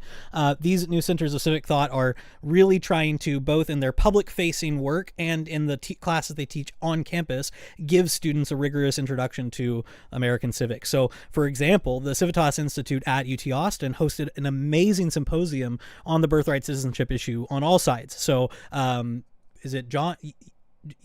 He's a Columbia Law professor, but he's visiting there. He wrote an essay in defense of the current interpretation of the 14th Amendment. Some other people from Claremont and others wrote objections to it, and that was a space where they were able to hash out these sort of old legal principled issues. There's essays coming in their magazine on the Declaration, all of these things. Amazing source.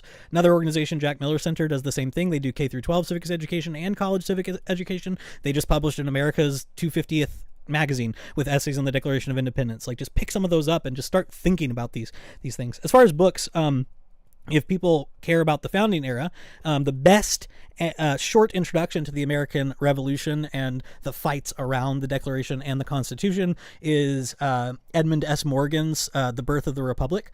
And so it's short enough to get through pretty fast, especially on audiobook. But he just goes through sort of like the major points of the imperial crisis, the fights around the beginning of war and the Declaration, why people disagreed with it. Same thing with the Anti-Federalists and the Federalists. Really, really great book. Very thin, but really densely packed and a great introduction to other things. I would also say, if you care about America's principles and the people who wrote them down, anything Gordon Wood ever wrote is something that you should pick up. So Gordon Wood is a historian at Brown. He's 91 and he's still teaching. But he puts out a bajillion books, and some of them are really accessible, kind of airport reading. I just finished one called The Americanization of Benjamin Franklin. And so it's really about how Benjamin Franklin almost was a Tory, and like how he became this icon of American identity in especially the 1800s. But he has these books on all the founders, on all the debates, on all the periods. And so if you just want good history, really exciting, he's a great writer, great historian, pick up anything by Gordon Wood. That's what I would say. Yeah, I just think if you find these ideas interesting, go read the documents, and if there's anything in it that confuses you or you don't understand, I guarantee you there's some awesome people who've written awesome stuff about it. And so just be curious. That's the easiest thing. Can I float an idea? Sure. By you? I have not talked about this publicly because for a very short time period, I thought I might have a funding stream for it. I no longer have a funding stream. Oh no! So now I'll talk about it publicly, and we'll see. Maybe we'll just stress test the idea. So here was the idea. You start basically what would be daycare centers. So what they're providing is subsidized childcare to members. Now, the membership functions like a church community, but what you're doing is foundational American history, philosophy, civics. So you're basically saying, like, it's basically like a place where people come together and have, a community where these values are talked about. And also, if you happen to be a member, you get a useful discount on necessary childcare, where the educational curriculum is geared around these values, right? Experimental schools, yes. Yeah, basically, yeah. It's create a shadow education system and a like pseudo church style community based around it, where you are essentially doing American propaganda is the goal. Um, Obviously, there's a funding stream where you need to have enough money to start it, and then you need to have a combination of donors who are donating enough to cover the discounts you're giving to lure people in. So there's some math problems there. Yeah. But that's the sort of thing I want to see. That was my idea, but like I'm sure there's a million more. But like I would like to see conservatives starting to think about how to build conservative infrastructure, Sure. where they're like, yeah, like we would like to get these ideas out there, and I'd like to get them out there to people who are younger and not necessarily like reading like complicated work, and are impressionable, but also are practical and appealing to people who are leading normal lives and don't spend all their waking hours watching like internet politics unfold, right? Because like this is like a very self-selected audience, let's be real, right? So I mean, I think to me that's the sort of thing I want to start seeing more of. And I think like in particular the group in Austin that you were talking about that hosted Clarence Thomas, that's phenomenal as well. Like building like, because it's the same idea. It's building some infrastructure so that these ideas have a home and that people can feel community and feel like they're part of something, rather than being like isolated saying like, what the hell is happening to me? Yeah. And if you need some cause for hope, it's I would need to think a lot more about these American K through 12 propaganda institutions you're describing. I'm not opposed necessarily in principle. I got to think about it. But at the college level, one of the things that is a strong advantage here is we get to prove to administrators that there's demand for this. Like anytime one of these new institutes opens like a great books program or an honors college or these civics classes, they are packed. Students want this stuff. They realize they're missing something and they're thirsty for it. They actually do want it. Despite that, administrators sometimes cut it anyways. You could go listen to Jennifer Frey was just on the Ross Douthat podcast. She was running an honors college at University of Tulsa, so it's not a public school. It's a private school in Oklahoma, and her honors college was thriving. They had incredible enrollment. The students were succeeding dramatically. A new provost came in who seemed to just have a bone to pick with the way that she was teaching and cut the program or completely restructured the program despite its success. So sometimes people are irrational, but nevertheless, these things are popular. Students want them. There's demand. There's a space to do really good education in these areas. So that does excite me that they're taking off, that they're at a bunch of universities. If you go to a big state university, chances are somebody there has started one of these or is thinking about starting one, and that's great. And I think this is one of the things that's important about this is to find some space and get some runway to, as you were suggesting in your comments, show that these ideas actually work in practice. Yeah. Because one of the hard things about them is that like, like if you have a conversation with someone about Social Security, for example, or about healthcare, and you're like, we should get rid of X, we should get rid of Y, we should let it go to the market. They're like, well, then what happens? And you go, I don't know, but I trust that it will be better than what's happening now, because decentralized forces are better than centralized forces. That does actually tend to bear itself out over time, but you can't run the experiment when you're so constrained that you have no flexibility within the market anymore. Yeah. Right. So carving out these little spaces and showing like, oh, this actually works is an interesting thing. Like showing like, oh, University of Chicago had like classic free speech principles and they didn't run into all the problems Columbia had because they actually had policies and implemented them. Right. So, I mean, I think that's going to be interesting and useful. It's going to be tough though, because as you said, like we still have employer-sponsored healthcare plans and all these other things that kind of make it impossible to actually do free market solutions to most things.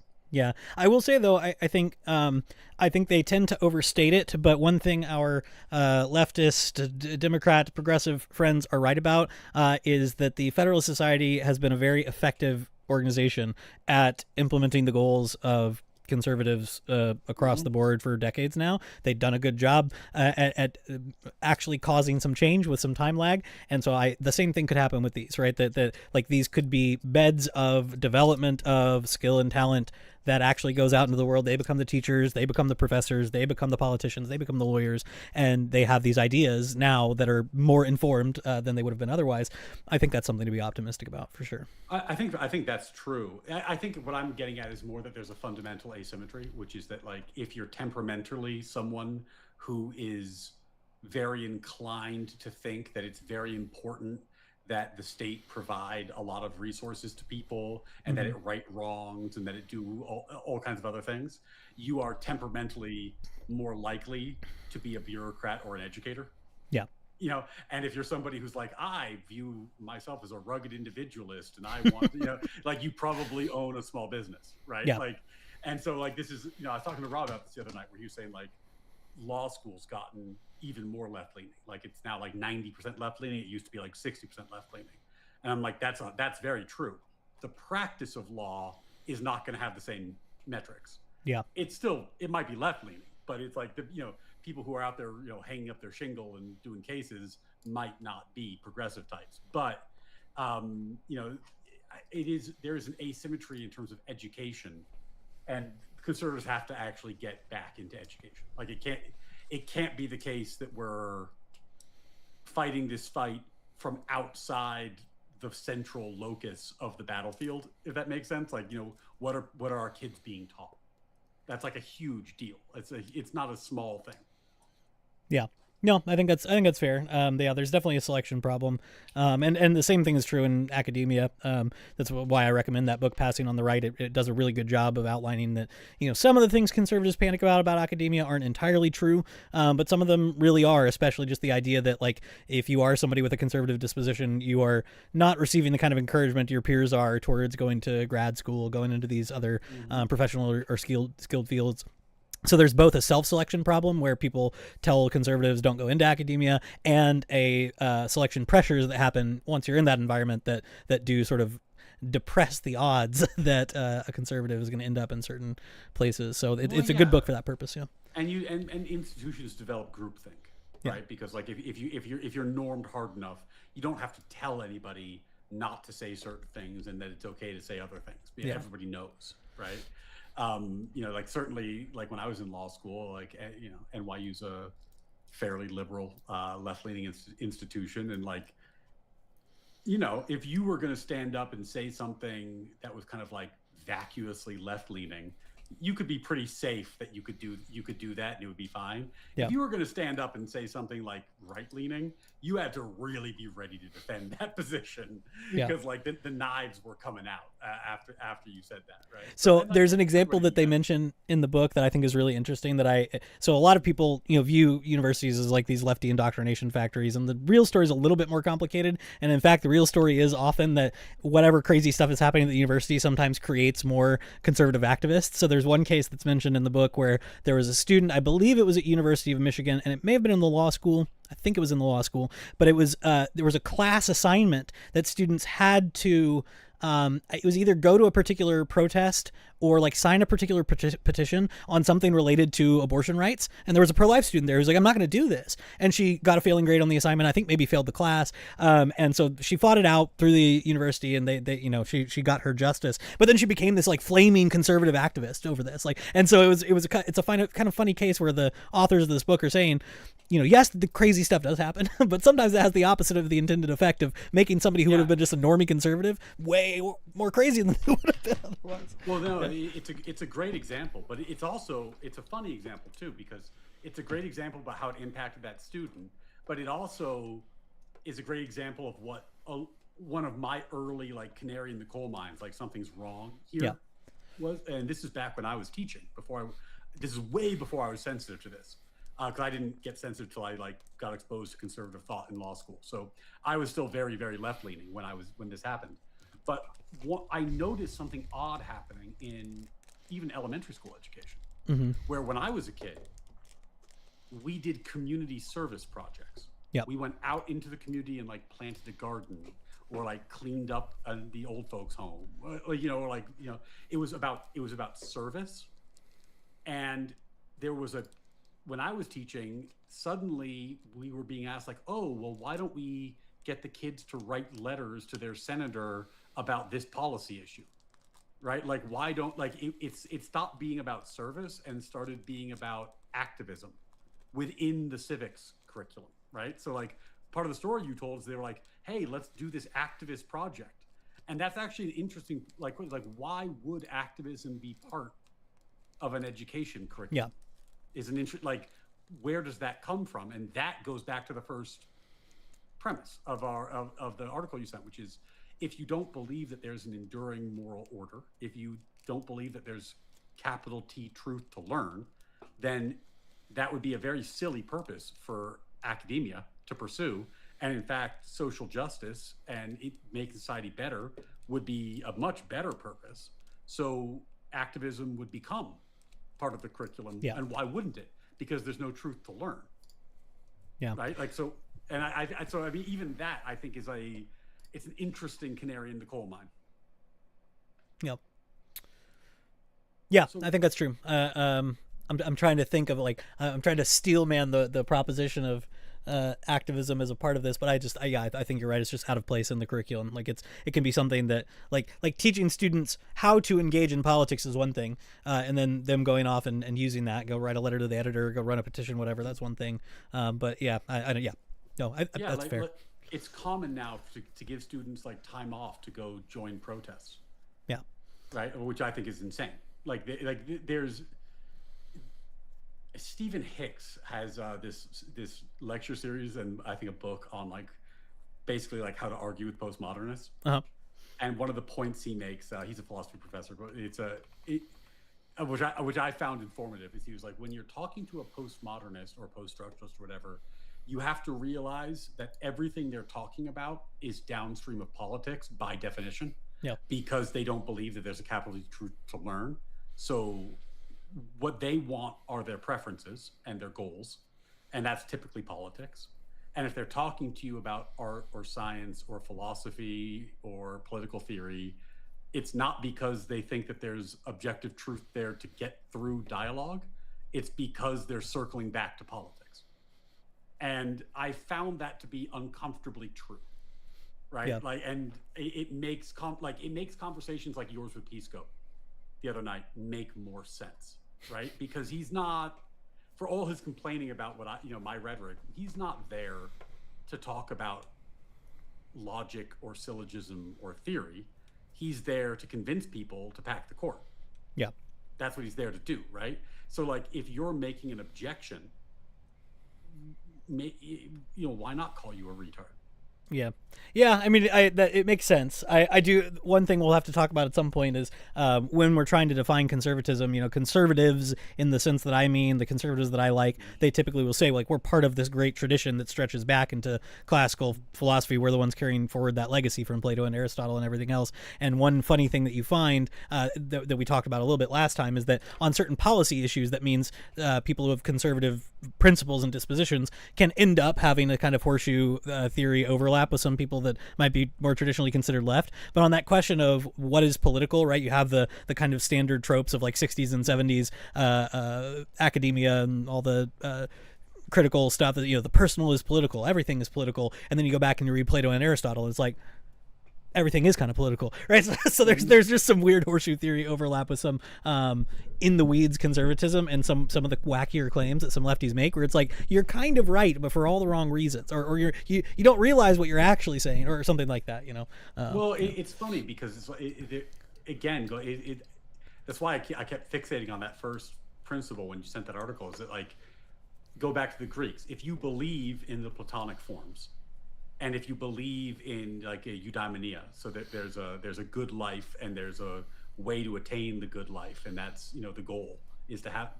Then when you say everything's political, it's like, yes, it's political, but it's political in service of these agreed upon goals. Right. There's what's good, there's what's noble, there's what's virtuous, there's what's true, there's eudaimonia. Like, these are all the things that we agree are aims, and then we disagree about how to get there. Whereas if you don't have that, and this is why I've never managed to have a productive conversation with somebody on the left about this. But like, when they'll be like, "Oh, Ryan's just like he abandoned the left over DEI," and I was like, I abandoned the left in part over DEI, but that's a funny way of putting it. I would say I was offended by the fact that the people that I thought were the noble crusaders for virtuous causes turned out to be like openly racist. That bothered me. Yes, that bothered me. And then when they were like specifically racist in a way that would affect my kids, that bothers me, you know, and I think it should. So, but like, I don't know if there's a way to tie that in a way that's like a broader point that I could make in a way that would be appealing to people who just don't share the moral foundation. But there's a real issue there, and I don't know how to explain it to somebody who can't see it. You know, I get stuck in this web of them saying like, "Oh, I don't have that intuition. I don't understand what you're talking about." Right? Yeah, yeah. I mean, I think similar to some of the Voting Rights Act case discourse, it some of it is a little bit beyond my comprehension how people are reacting to it. Like, well, no, it's not actually, because I mean, I get it feels bad in the sense that it if you agree with like the Destiny read of the case or whatever, I guess that really this just means they can do open racial discrimination as long as they just call it partisan, whatever. I don't think that's true. But if you like press people just on the basic intuition of, is it okay to discriminate against people on the basis of race? If not, then this sort of follows, right? Yeah, I don't know. I've lost my. I was going down a train there that mattered. No, it makes sense, but then you have like, you know, the Ibram X Kendi of it all, where like he sold like millions of books, and now his star has set, thank God, plummeted. Yeah, yeah, thank God. That's what happens when you mismanage a whole act. Whatever. Oh my gosh. I mean, well, who would have thought that guy was a fraud? If only there were warning signs, Philip. I mean, who could have known? Whomstedid among us could have, yeah. The guy who won a MacArthur Genius Grant for his study of racism, who defined racism as a set of racist policies. Who would have thought that guy might not know what he's talking about? But yeah, but he, you know, when he was at his heyday and everyone loved him, you know, was the one who famously said the only remedy to past discrimination is future discrimination. Right. And proposed setting up a government agency that would intervene in the economy whenever there was a disparate impact of over, like, I think 3% between any identified racial group. Yeah.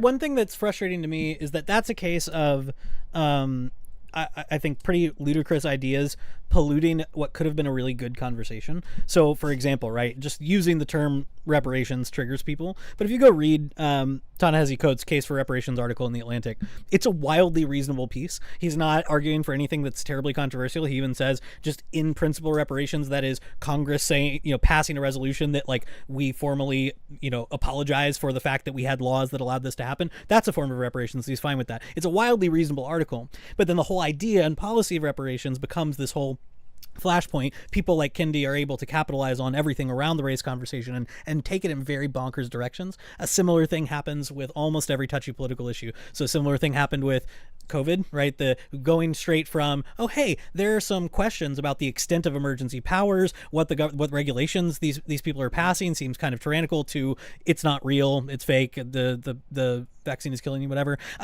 to 2020 election, right? There are real concerns about what we did to voting norms in 2020. There are real concerns about states changing their election laws in ways that are illegitimate. That completely, you could have a whole interesting conversation about that, and it gets obscured by the Ukrainian space lasers were changing the voting machines. Like, you know, like the crazy people take over the conversation and shortcut what could be a really interesting one. And I feel that way strongly about the race conversation in the peak woke era. Yeah. Can I give you a steel man of the opposite Sure. side of that? Do it. I'm not sure I fully believe this, but it's something I've been toying with.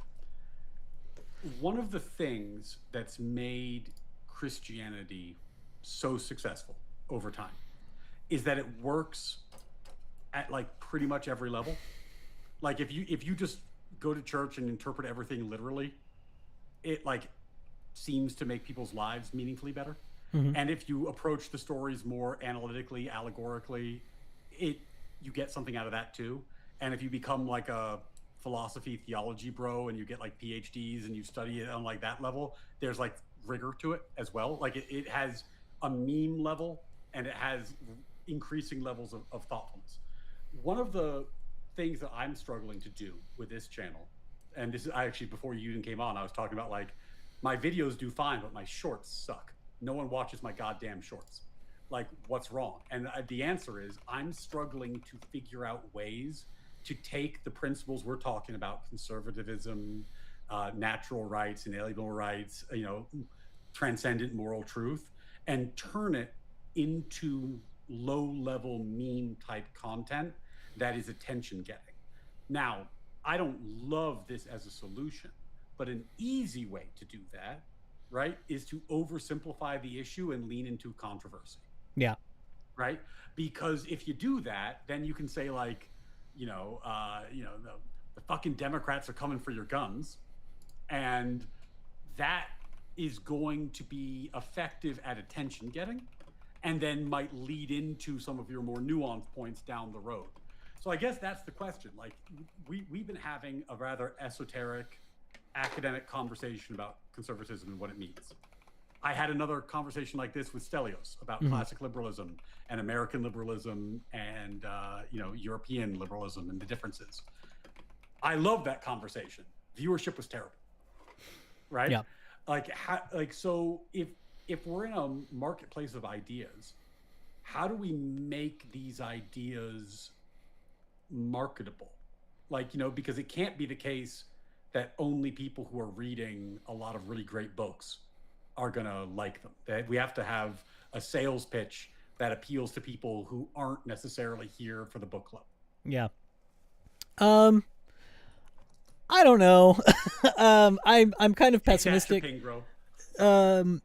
So this is a conflict I have within myself, which is there are people who make things I love marketable in ways I am half appreciative of and half wildly offended by. So a good example of this is the Daily Stoic. Ryan Holiday, I think is his name. He has done a remarkable job at, over the past, I think over maybe a decade now that he's been working at the Daily Stoic as a blog, at getting people interested in Stoicism.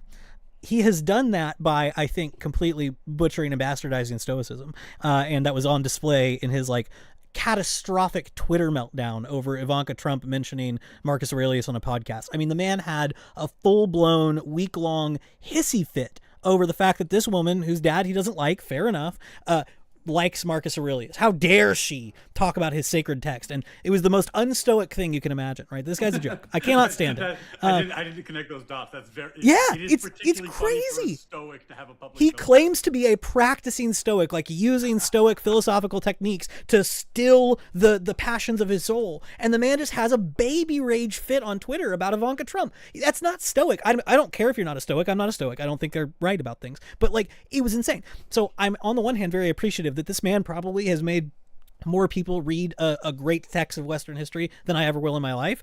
On the other hand, he's a bozo and I kind of hate him. So anytime you make something marketable, I wonder how much of it we can preserve without some sort of essential loss. And so it's a conflict within myself. Yeah, I agree. Yeah, the viewership thing is a real issue, right? Because I don't think, if I keep doing the kind of stuff I primarily want to do with streaming, with videos, with my Substack, whatever, it's never going to blow up. There's no reason it would, because not enough people are interested in this stuff. And that's fine. I'm okay with that because it's not my day job. I don't need to make money off of it. What am I willing to sacrifice to make it more exciting? Or what things can I tweak to make them more exciting without losing it? I don't know. I don't have a good answer for that. Yeah, I had this conversation with, did you see my conversation with Daniel, the Darwin to Jesus?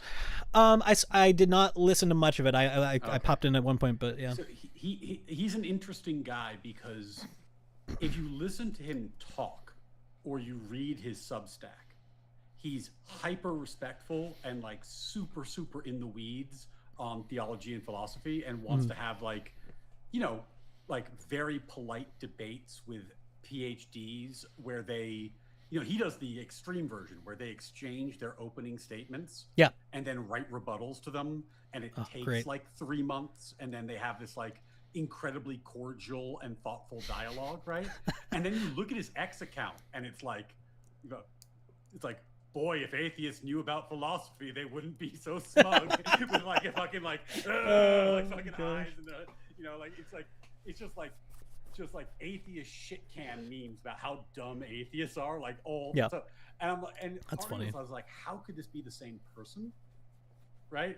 And then I was like, oh, I kind of get now I get what he's doing, right? Yeah. He's like, I want to get people to pay Baiting them attention, in, yeah. and then I want them to read my Substack where I have like more, and Yeah.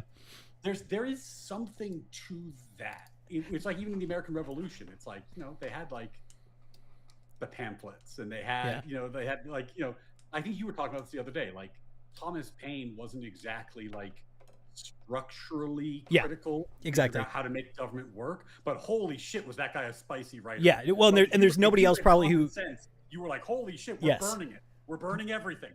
There's no one else who is more responsible for inspiring public sentiment in revolutionary fervor than he was. He totally deserves all the credit for that. Yeah, it's not really a debate. So people call him a founder, some people don't. So it depends on how you define it. Like most of the time, if somebody's being really specific, they'll be like, well, the people who served at the Continental Congress, signed the Declaration and the Constitution, whatever. I don't care too much. I just don't like Paine a lot. I think I like Jefferson better.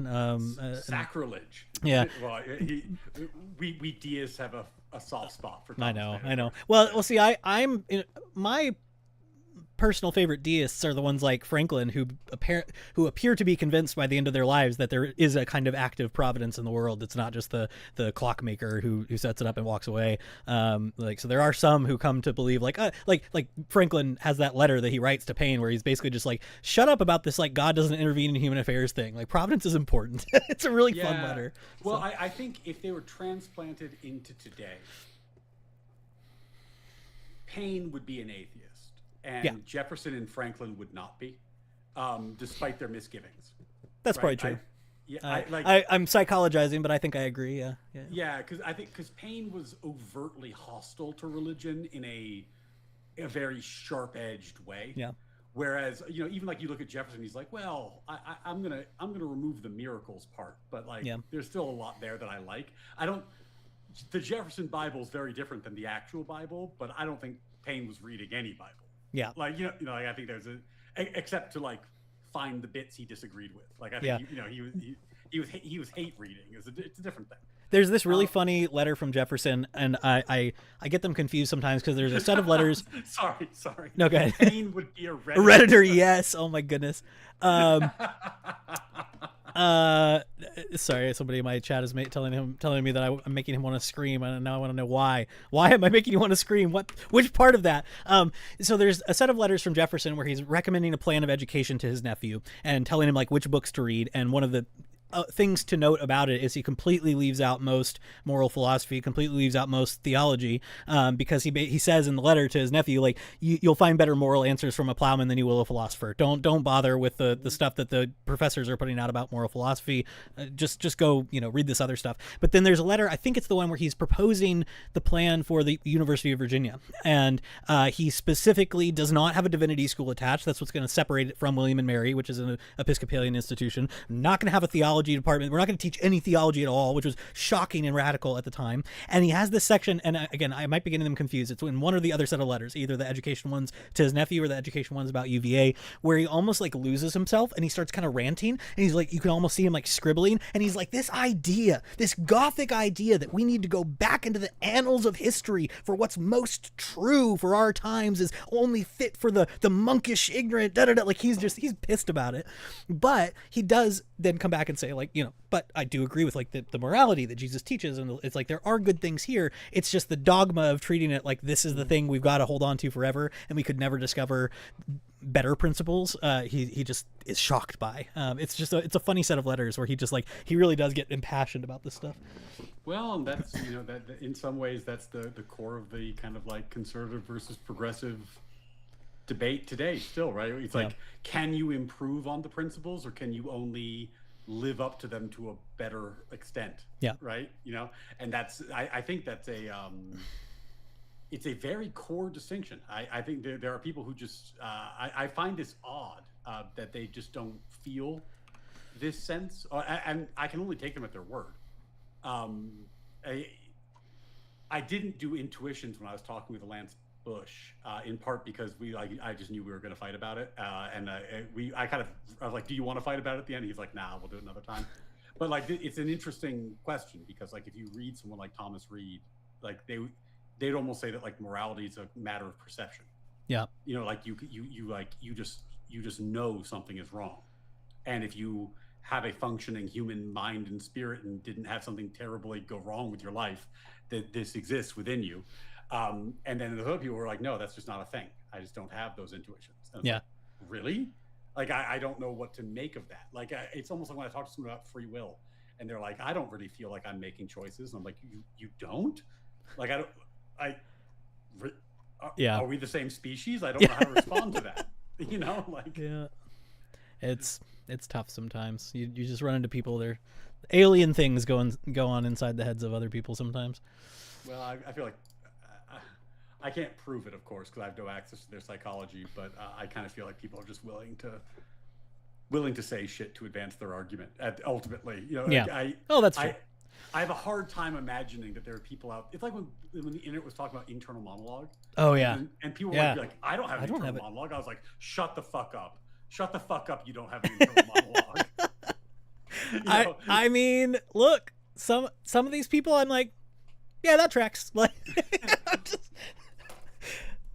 But then it's like, if you don't have an internal monologue and you really don't, like, I feel like that's like a species differentiator. Like, I don't like, we might not be the same thing at that point. yeah. But I'm like very, very introverted. So I spend like a lot of time thinking about things and having like rather complicated internal monologues. Yeah. Like Yeah. I spend like a lot of my time on that activity. So I mean, some people, I listen to them talk and I'm just like, the things like you are processing in real time as the words spill out of your mouth. There was nothing happening before. Like, maybe there is no choice involved there, right? And like, maybe they're not. This idea, like we theorize about rational deliberation and judgment and stuff, and I'm like, maybe these people are just like, bleh, maybe that's all that's happening. I don't know. Hey, on the oh, sorry, go ahead. no, it is there was a finite number of souls, and Yeah. as the human population has expanded, there's just like It's like that one's a robot, that one's a yeah, robot. there's Yeah, just yeah. a bunch of philosophic zombies running around. So on the views thing, I just today did a I'm in this modern day or World War debate, contenders series. It took a while to get off the ground, but I was debating someone on the proposition AI has made us dumber, and that is I was one of the most fun debates I've ever had. I don't really know who won. I think we both made some solid points. It is also going to be like the least viewed thing on the internet in history, because we were polite, we were cordial, we were conceding ground. Oh, that's a fair point. No, that's interesting. Let me think about that for a sec. Like, there's no blood sports at all to it. And you know, this is a debate competition where votes are going to win you the day. And so eventually one of us, whoever goes on from here, is going to try to be the nice guy in the debate, and we're going to end up against like that Marte guy or whatever. And he's just going to be screaming and yelling and doing this and that. He's gonna win because he's gonna get the votes. So I mean, it's word war debate. Yeah. I actually, how was that experience? I just got asked to moderate a word war debate, a contenders event. Yeah, So it was a lot of fun. I mean, I like the structure. The format was really good. We didn't fight too much about the prompt. We just said like, yeah, let's just take the prompt and then we'll each define our terms at the beginning, and it was fine. And no, I like how they're doing it. They're doing a bunch of debates all at once and releasing the recordings. And so once the recording's released, then there's a 48-hour voting window. So it seems like they got things figured out. I think the logistics were a little bit hard to figure out on the front end. It was supposed to happen sooner, but I think they realized organizing 32 people or 32 pairs or just 32 people? Either way, it's a lot of people to try to get through debates in a structured way. So you can be honest. Your partner was Alish, wasn't it? No, it was Charsky, I think is the online name. But yeah, he was great. He's a philosophy student, young guy. One of these like real, like I don't mean it as an insult, but like autistic Philbro kind of, like he knows his stuff. He's a smart guy, so it was an interesting conversation. Hey! There's nothing wrong with being autistic. Yeah, fair enough. But sorry, just because I have to answer this, because yes, that is a championship belt up there. Oh yeah, a child's toy. I bought it after I beat Pisco in the debate on Gibbs's panel, because I wanted to rub it in his face. So I bought a championship belt and then played entrance theme music when I went onto his stream to do a recap. And I did it because after I won the debate, I was still novice to this internet game. I won the debate, and then he put up his video recap, and it was like, I dominated this fucking MAGA lawyer fucking clown. I was like, wait a minute. They had judges. Like, what do you... Okay. Yeah. I didn't understand thumbnail game. And I was like, okay, yeah. well, we're gonna have to fight about that. So yeah, there is a belt up on the bookshelf, and my friend one of Ian, these sorry, days, Pisco can have it back, but today is not that day.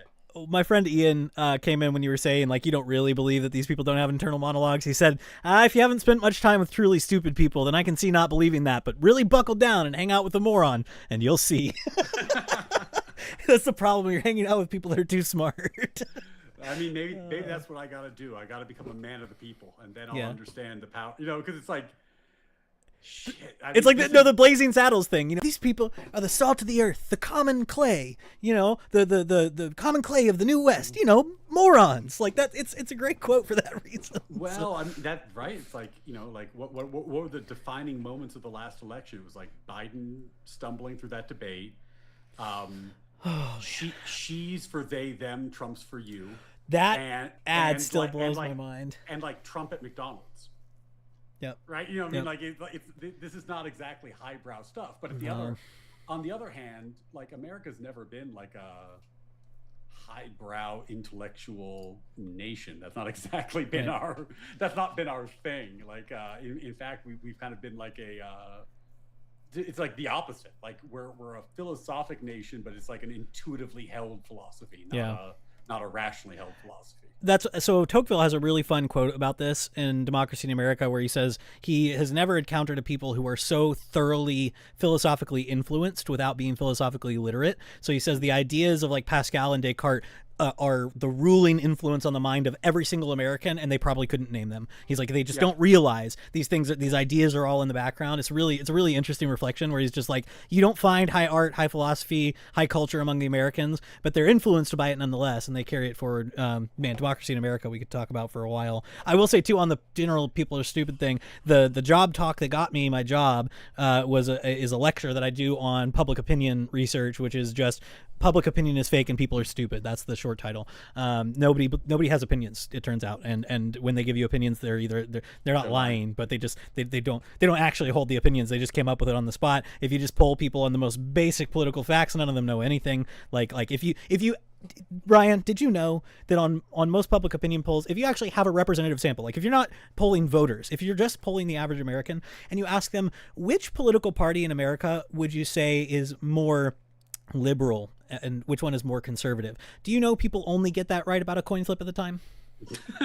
I'm not joking. It's one of the most depressing features of public opinion polling is that people cannot reliably tell you which is the conservative party in America, or in the way we use the terms. I've made the argument they're not actually conservative, but whatever. Yeah, like, but sure, it's so depressing. That's very, very funny.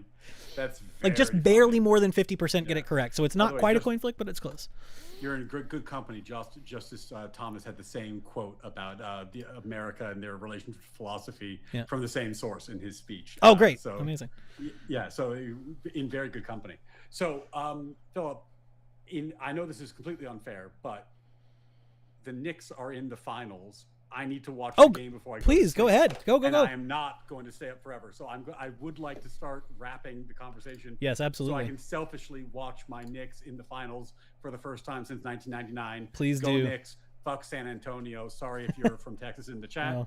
No. But Philip, where can people find you? Remind them about all the cool stuff you have going on. Yes, so the link there looks like it's in Ryan's chat. My YouTube is at Philip D. Bunn, Philip with one L. I use my middle initial not to be pretentious, but because there's another more impressive Philip Bunn over in England who's an economist who's written hundreds of papers, and he writes about actually impressive empirical research, and I do none of that, and I field his emails all the time. I got an email from a researcher today who's like, please give me your data set on COVID and policy in the UK, and I'm like, I would if I could, but that's not me. So 1L and the D is the middle initial. I've been doing a series of productivity streams on the American founding, so the nights that I can do it, usually about an hour or two of just going through original source documents, building a reader, and just kind of generally crash coursing on that to refresh for myself, for the chat, to make myself a better teacher, all that. I also write on Substack, everythingwasbeautiful.substack.com, but I've been on a bit of a hiatus there because I have a lot of other work to do, but eventually I'll be writing more essays there, and then you can use Substack to find all my other writing stuff, the more boring academic stuff. Not yet. So these are all coming out soon. We're in the process. So here very soon, the background behind me will be a lovely new office with built-in bookshelves, and everything will be better. Right now it's chaos, but we'll be there soon. So. Hey, well, that every man deserves a castle, and you're about to have yours. I'm so excited. Yeah, we've been over there doing some work, and we put pause on it for a while because we started scraping a popcorn ceiling, and then we were like, wait a second, this house was built in the 70s. We should test that for asbestos. It's not asbestos, so we're fine to keep going. So, yeah. Yeah, So, these are the fun projects you get to as a homeowner. You're like, that broke. I don't know how to fix it. Now what? Yeah, I'm excited. It's good times. Well, enjoy your game. Best of luck to the Yeah, next. thank you. I described this as a palate cleanser, and it lives up to the billing. After a week solid of calling Pisco a fucking retard and then watching him call you a retard, I needed a break from the blood sports, and it was nice to have one. Good. No, I enjoyed it too. Thanks so much for having me. Thank you for everybody who came over and subbed. You're too kind. I appreciate it. Always a pleasure, Phil. Good to Have see a good you. night. And for all of you, have a great night. I'm going to watch the basketball game. All right. All right. I'm going to finish up here for a minute. See if that works. There we go. All right. Well, that was a fun conversation. I disagree with Ryan on a decent amount of stuff, especially as regards Trump, but I think he's a fun guy to talk to. I understand why some people were kind of irritated by the debate he had with Pisco, but I don't, especially after last night, I don't have any real respect for how Pisco conducts himself in debates. So you get as good as you give. So or you ought to. He doesn't seem to take it well when he gets it. I just can't hold it against Ryan that he did that. Other than I mean I think he could have done it without saying, "Oh, I just don't care about the prompt." I think his argument was perfectly in line with the prompt. I think he could have just ran that way. Oh, thanks for coming by, Chipingro, and I enjoyed it a lot. Oh, good. Last time I was in Ryan's stream, I think I made chat very mad. So it's good to know that they don't completely hate me. That's why I wanted to steer the conversation away from the ICE stuff. I don't want to sound too ridiculous. Might just be bad faith too. I kind of think of that as a heavy accusation to make, but like he I don't know. I don't like his tactics. I don't like how he behaves. I don't like how he treats people. And it obviously being on the receiving end of it, I was kind of salty last night. I decided to sleep on it, and I was like, I don't need to go off. I'm not nobody needs to apologize to me about anything. Like it's not a big deal. It was just annoying. Like it's just like why? If you guys are here and you didn't see it, just so yeah, last night Wick had a panel debate on court packing. I listened to the debate, and there were things that they were bringing up that I didn't think were great arguments, and I wanted to address those specifically. So the argument that they were making was about court expansion at the state level, and why, if you're fine with court expansion at the state level, you have to be fine with court expansion at the Supreme Court. I don't think that's true for a couple of reasons that I wanted to raise. I just wanted to say some things about, like, for instance, state Supreme Courts can be more politicized than the United States Supreme Court. Some of those are elected positions, and so they're kind of inherently political. They've been expanded in the past more so than the court. They've been expanded for political reasons. And I could also just say I don't like that, and I think it's bad. And they were saying the fact that these haven't cascaded into anything bad proves that expanding the Supreme Court will not cascade into anything bad. I also think that's a bad argument, because in some of these cases, the courts have not been expanded long enough for us to know whether or not the consequences will crash and burn. And so I was trying to raise those issues. I said some things. Pisco started ranting and rambling, and I don't know if you guys know this, if you watch Pisco, he likes to cut people off when he feels they're not being responsive to his question. He likes to yell, yes or no, yes or no. He likes to cut people off. So I did talk over him a little bit. We had a little bit of back and forth, and he just called me an effing moron about that. And I said, okay, well, I'm just going to talk to Josiah now, because I don't know how you guys feel about him. Okay, I don't care how you feel about him. Josiah over at Pondering Politics is a friend of mine. I would consider him a friend. We talk off and on. I send him all my conservative books so he can read them. And he does his thing. He's been wildly successful. He has a huge channel, 800,000 some subs now.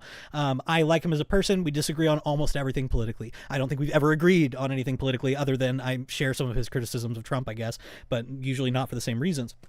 But I enjoy engaging with Josiah because he can follow a train of argument. He's a respectful person, but a firm person. I like the way he argues. He's fun to watch. He's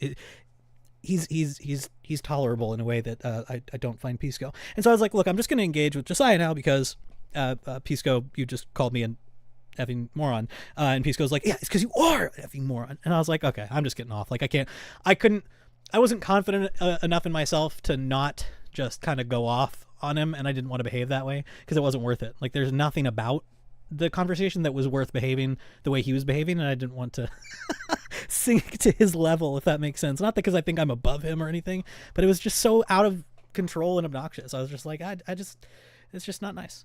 Common problem with the modern day debate with Pisco versus Ryan, that Ryan could have done a Pisco and still not said it. Yeah, exactly, Jace. I think you're right.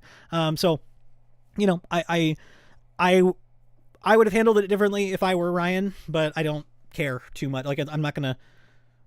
My disagreements with Ryan, I can hash out on my own in conversation with him. It's not. I don't know. I know people have issues with him, but I just don't.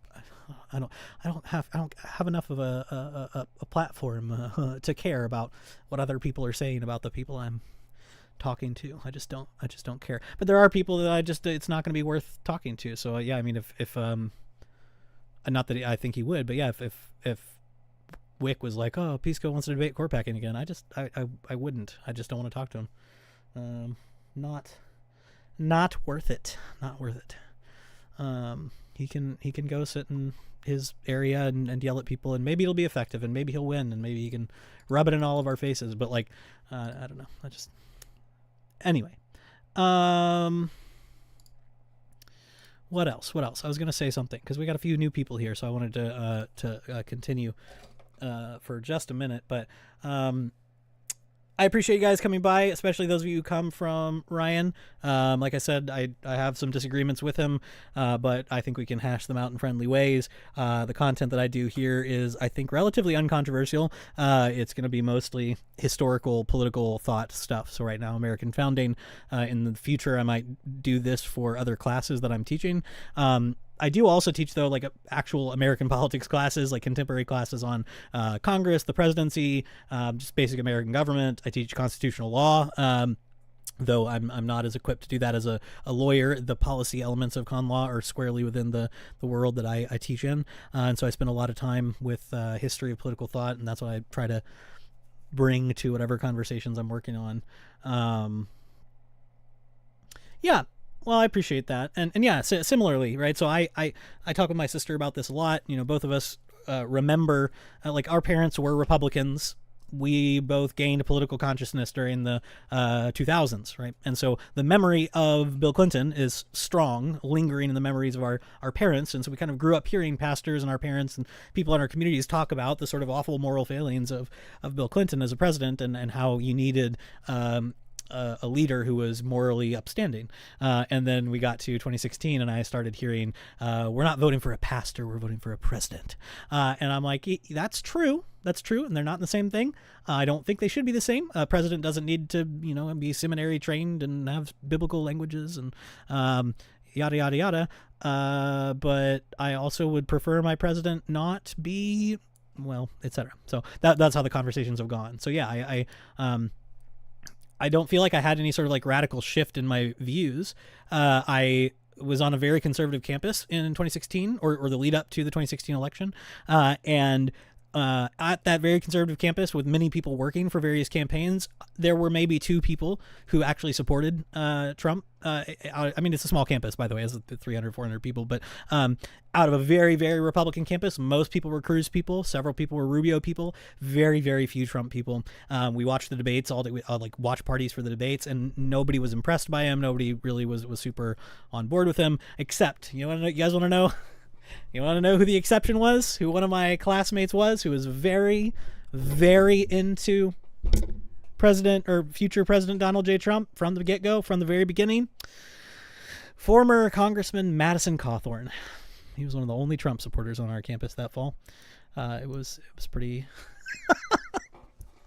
Oh, what a time! What a time! What a guy! What a guy! Running again, by the way, in Florida. Oh my goodness, it blows my mind. You got to remember, Origin, this is 2016 Cruz, okay? It's not exactly the same as post-Trump Cruz. That it changes the game a little bit. The emperor had the equivalent honor of a deacon in the liturgy. I expect the same moral requirements of a president as I do of a deacon. Nice. Hey, that's a good standard. I like that. Boom. Win for orthodoxy.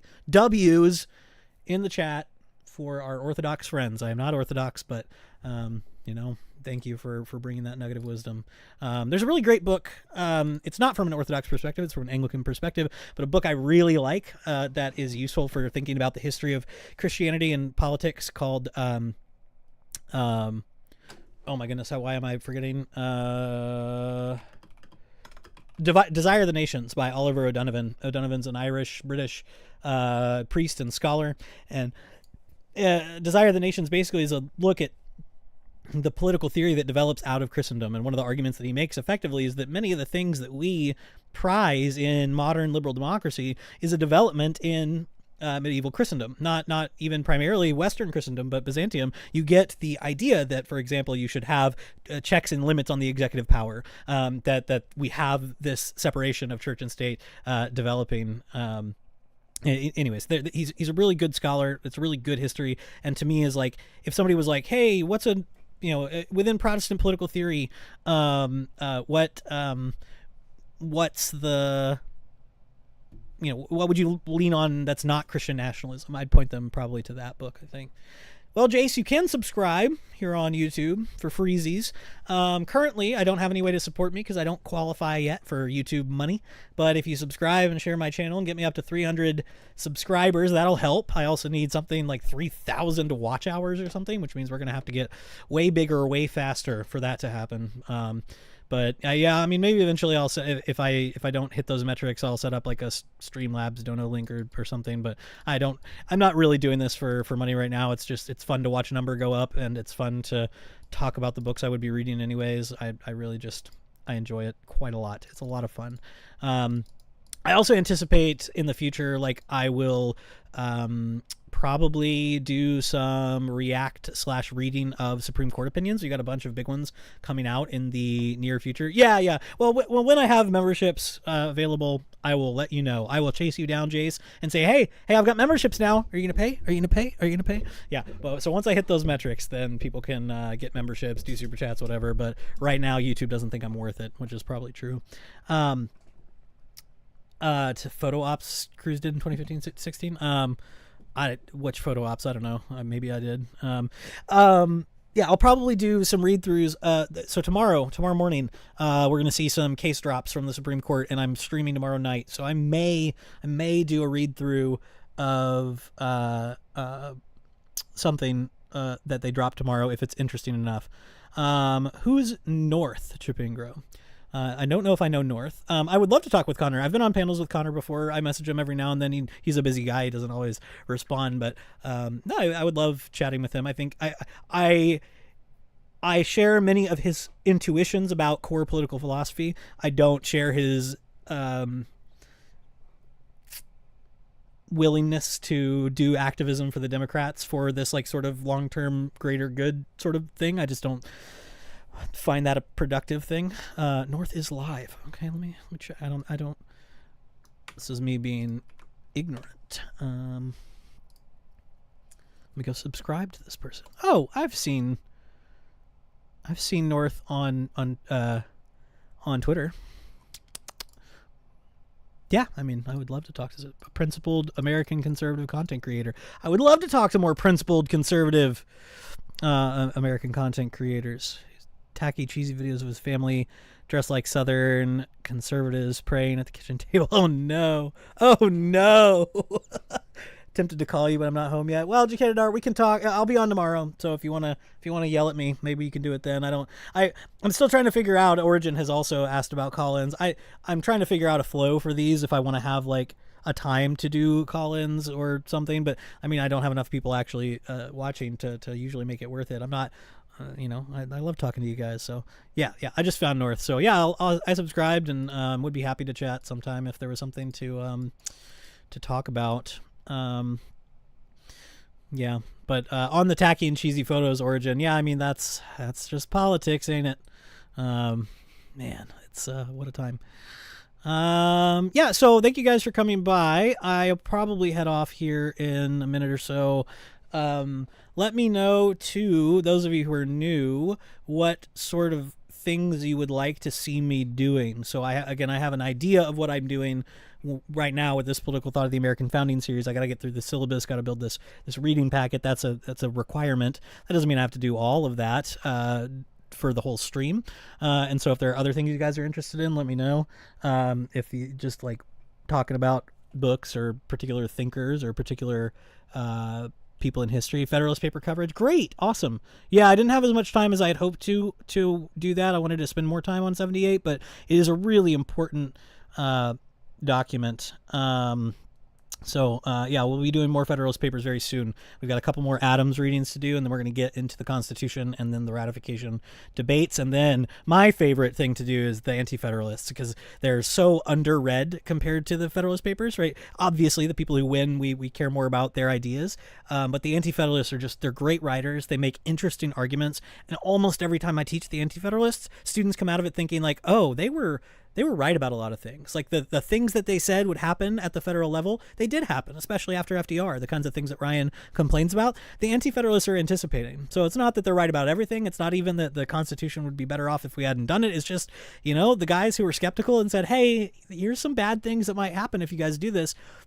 Turns out they were right? So Ryan mentioned this principle as well, which I think is useful to keep in mind, that it's really easy to do criticism. It's harder to do the sort of positive thinking. One way that I like to describe this, I cannot for the life of me remember what thinker it was who put things this way, but in scripture, right, there's archetypes that Christ is fulfilling. We see this explicitly in like the book of Hebrews, but also theologians through the centuries have fleshed this out. You have the Old Testament roles of prophet, priest, and king that are united in Christ, is the way that theologians will talk about it, and each of those has a function in the Old Testament system. The prophet acted as a sort of prosecutorial voice for God, condemning Israel often for the bad things that they were doing. The king obviously doing policy, and there's some historical thinker, and I can never remember who it was, who described people like Rousseau and Marx as they're great prophets, but they're terrible kings. They're really good at doing the criticisms and explaining what's wrong, at explaining all the flaws and picking apart the assumptions in a system. Really wonderful prophets, but when it comes to the kingship, when it comes to policies, when it comes to suggestions, it's a little bit harder. And so that's the flaw of the Anti-Federalists, as I would see it, is that they're really exceptional at thinking about, here are my principles and here's why this Constitution is really bad and the harms it's going to do. And they were right about a lot of things. They didn't present a better proposal though, and so they lost. Want to read the Bible but you don't have time? I would say there are so many sections of the Bible that are digestible in shorter chunks.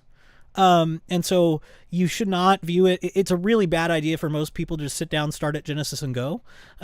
It's a good project to do if you can get through it. But by the time you get to Leviticus, you will just, your eyes will glaze over and you will stop. So I recommend often people read, if they're just sort of getting into it in broad form for the first time, read, Mark, sometimes start with John, but John is a lot more like literary. And so if you're just trying to understand it, Mark is more sort of didactic. Mark, Luke and Acts, and then Romans and Hebrews, probably. Those are the ones I would sort of give to people. Just like, if you want to sketch out just like what's going on in this New Testament theology stuff. But also to understand those, it helps to have the Old Testament background. So, reading Genesis, reading, Job, definitely Job, reading a couple short minor prophets like Amos. That's going to be a good project. So yeah, I would say if you've just never really encountered the Bible or read it in depth, starting with the Gospels, going to Romans and Hebrews, that gives you the New Testament biblical theology. In the Old Testament, jumping around, reading definitely Genesis and Exodus, and then getting some of the history in there. Yeah. Hey, good point, Ian. Yeah, you guys, we got our Ortho Bro in the chat. Okay, Ortho Bro, warning. Attend the Divine Liturgy, and before you know it, you'll know more Scripture than most anyone you meet. That's very true from my experience going to Divine Liturgy once. Yeah, that's fair. There are really good reading plans that help with this problem of getting stuck in Leviticus. So there's one, I'll have to look it up and find the name for you, but there's one that basically has 10 different bookmarks that you place throughout Scripture, and they're located in different sections. So for instance, the Pentateuch, the first 5 books of the Old Testament, is one section. The major prophets is one section. The minor prophets is one section. Psalms is one section. And the idea is that there are 10 bookmarks, and each day you attempt to read 10 chapters, one chapter from each section, and they kind of loop on different cycles. So if you do that for a year, you'll have read through the 4 Gospels quite a few times. You'll have read through the Psalms like once and 1.5 times, and etc. So it helps break up some of the monotony of some of the drier parts. I hate to talk about it that way, but it's no, Jacanadar, I can't. Oh my gosh, it's midnight. No, tomorrow. I will talk to you tomorrow. You can message me though. I will message you. I do. It's been, oh my gosh, 2.5 hours. Yeah. No, I got it. Oh my gosh, I didn't realize what time it was. I have to go do dishes and clean before I crash entirely. So I'm not running from you. Well, maybe I am running. I didn't run. But yes, we will talk soon, Jacanadar. We will. Even Deuteronomy is dry. It is, but it's interesting when you start picking at the pieces. Okay, I cannot get distracted. I have to go. I have to go do work and then go to bed. Thank you all for stopping by. Please like the stream if you haven't. If you haven't subscribed, please do. I appreciate you all, especially those of you who came from Ryan's stream. I appreciate you not hating me. And I will hopefully see you all again soon. I will now run away from Jack. All right. Have a good day.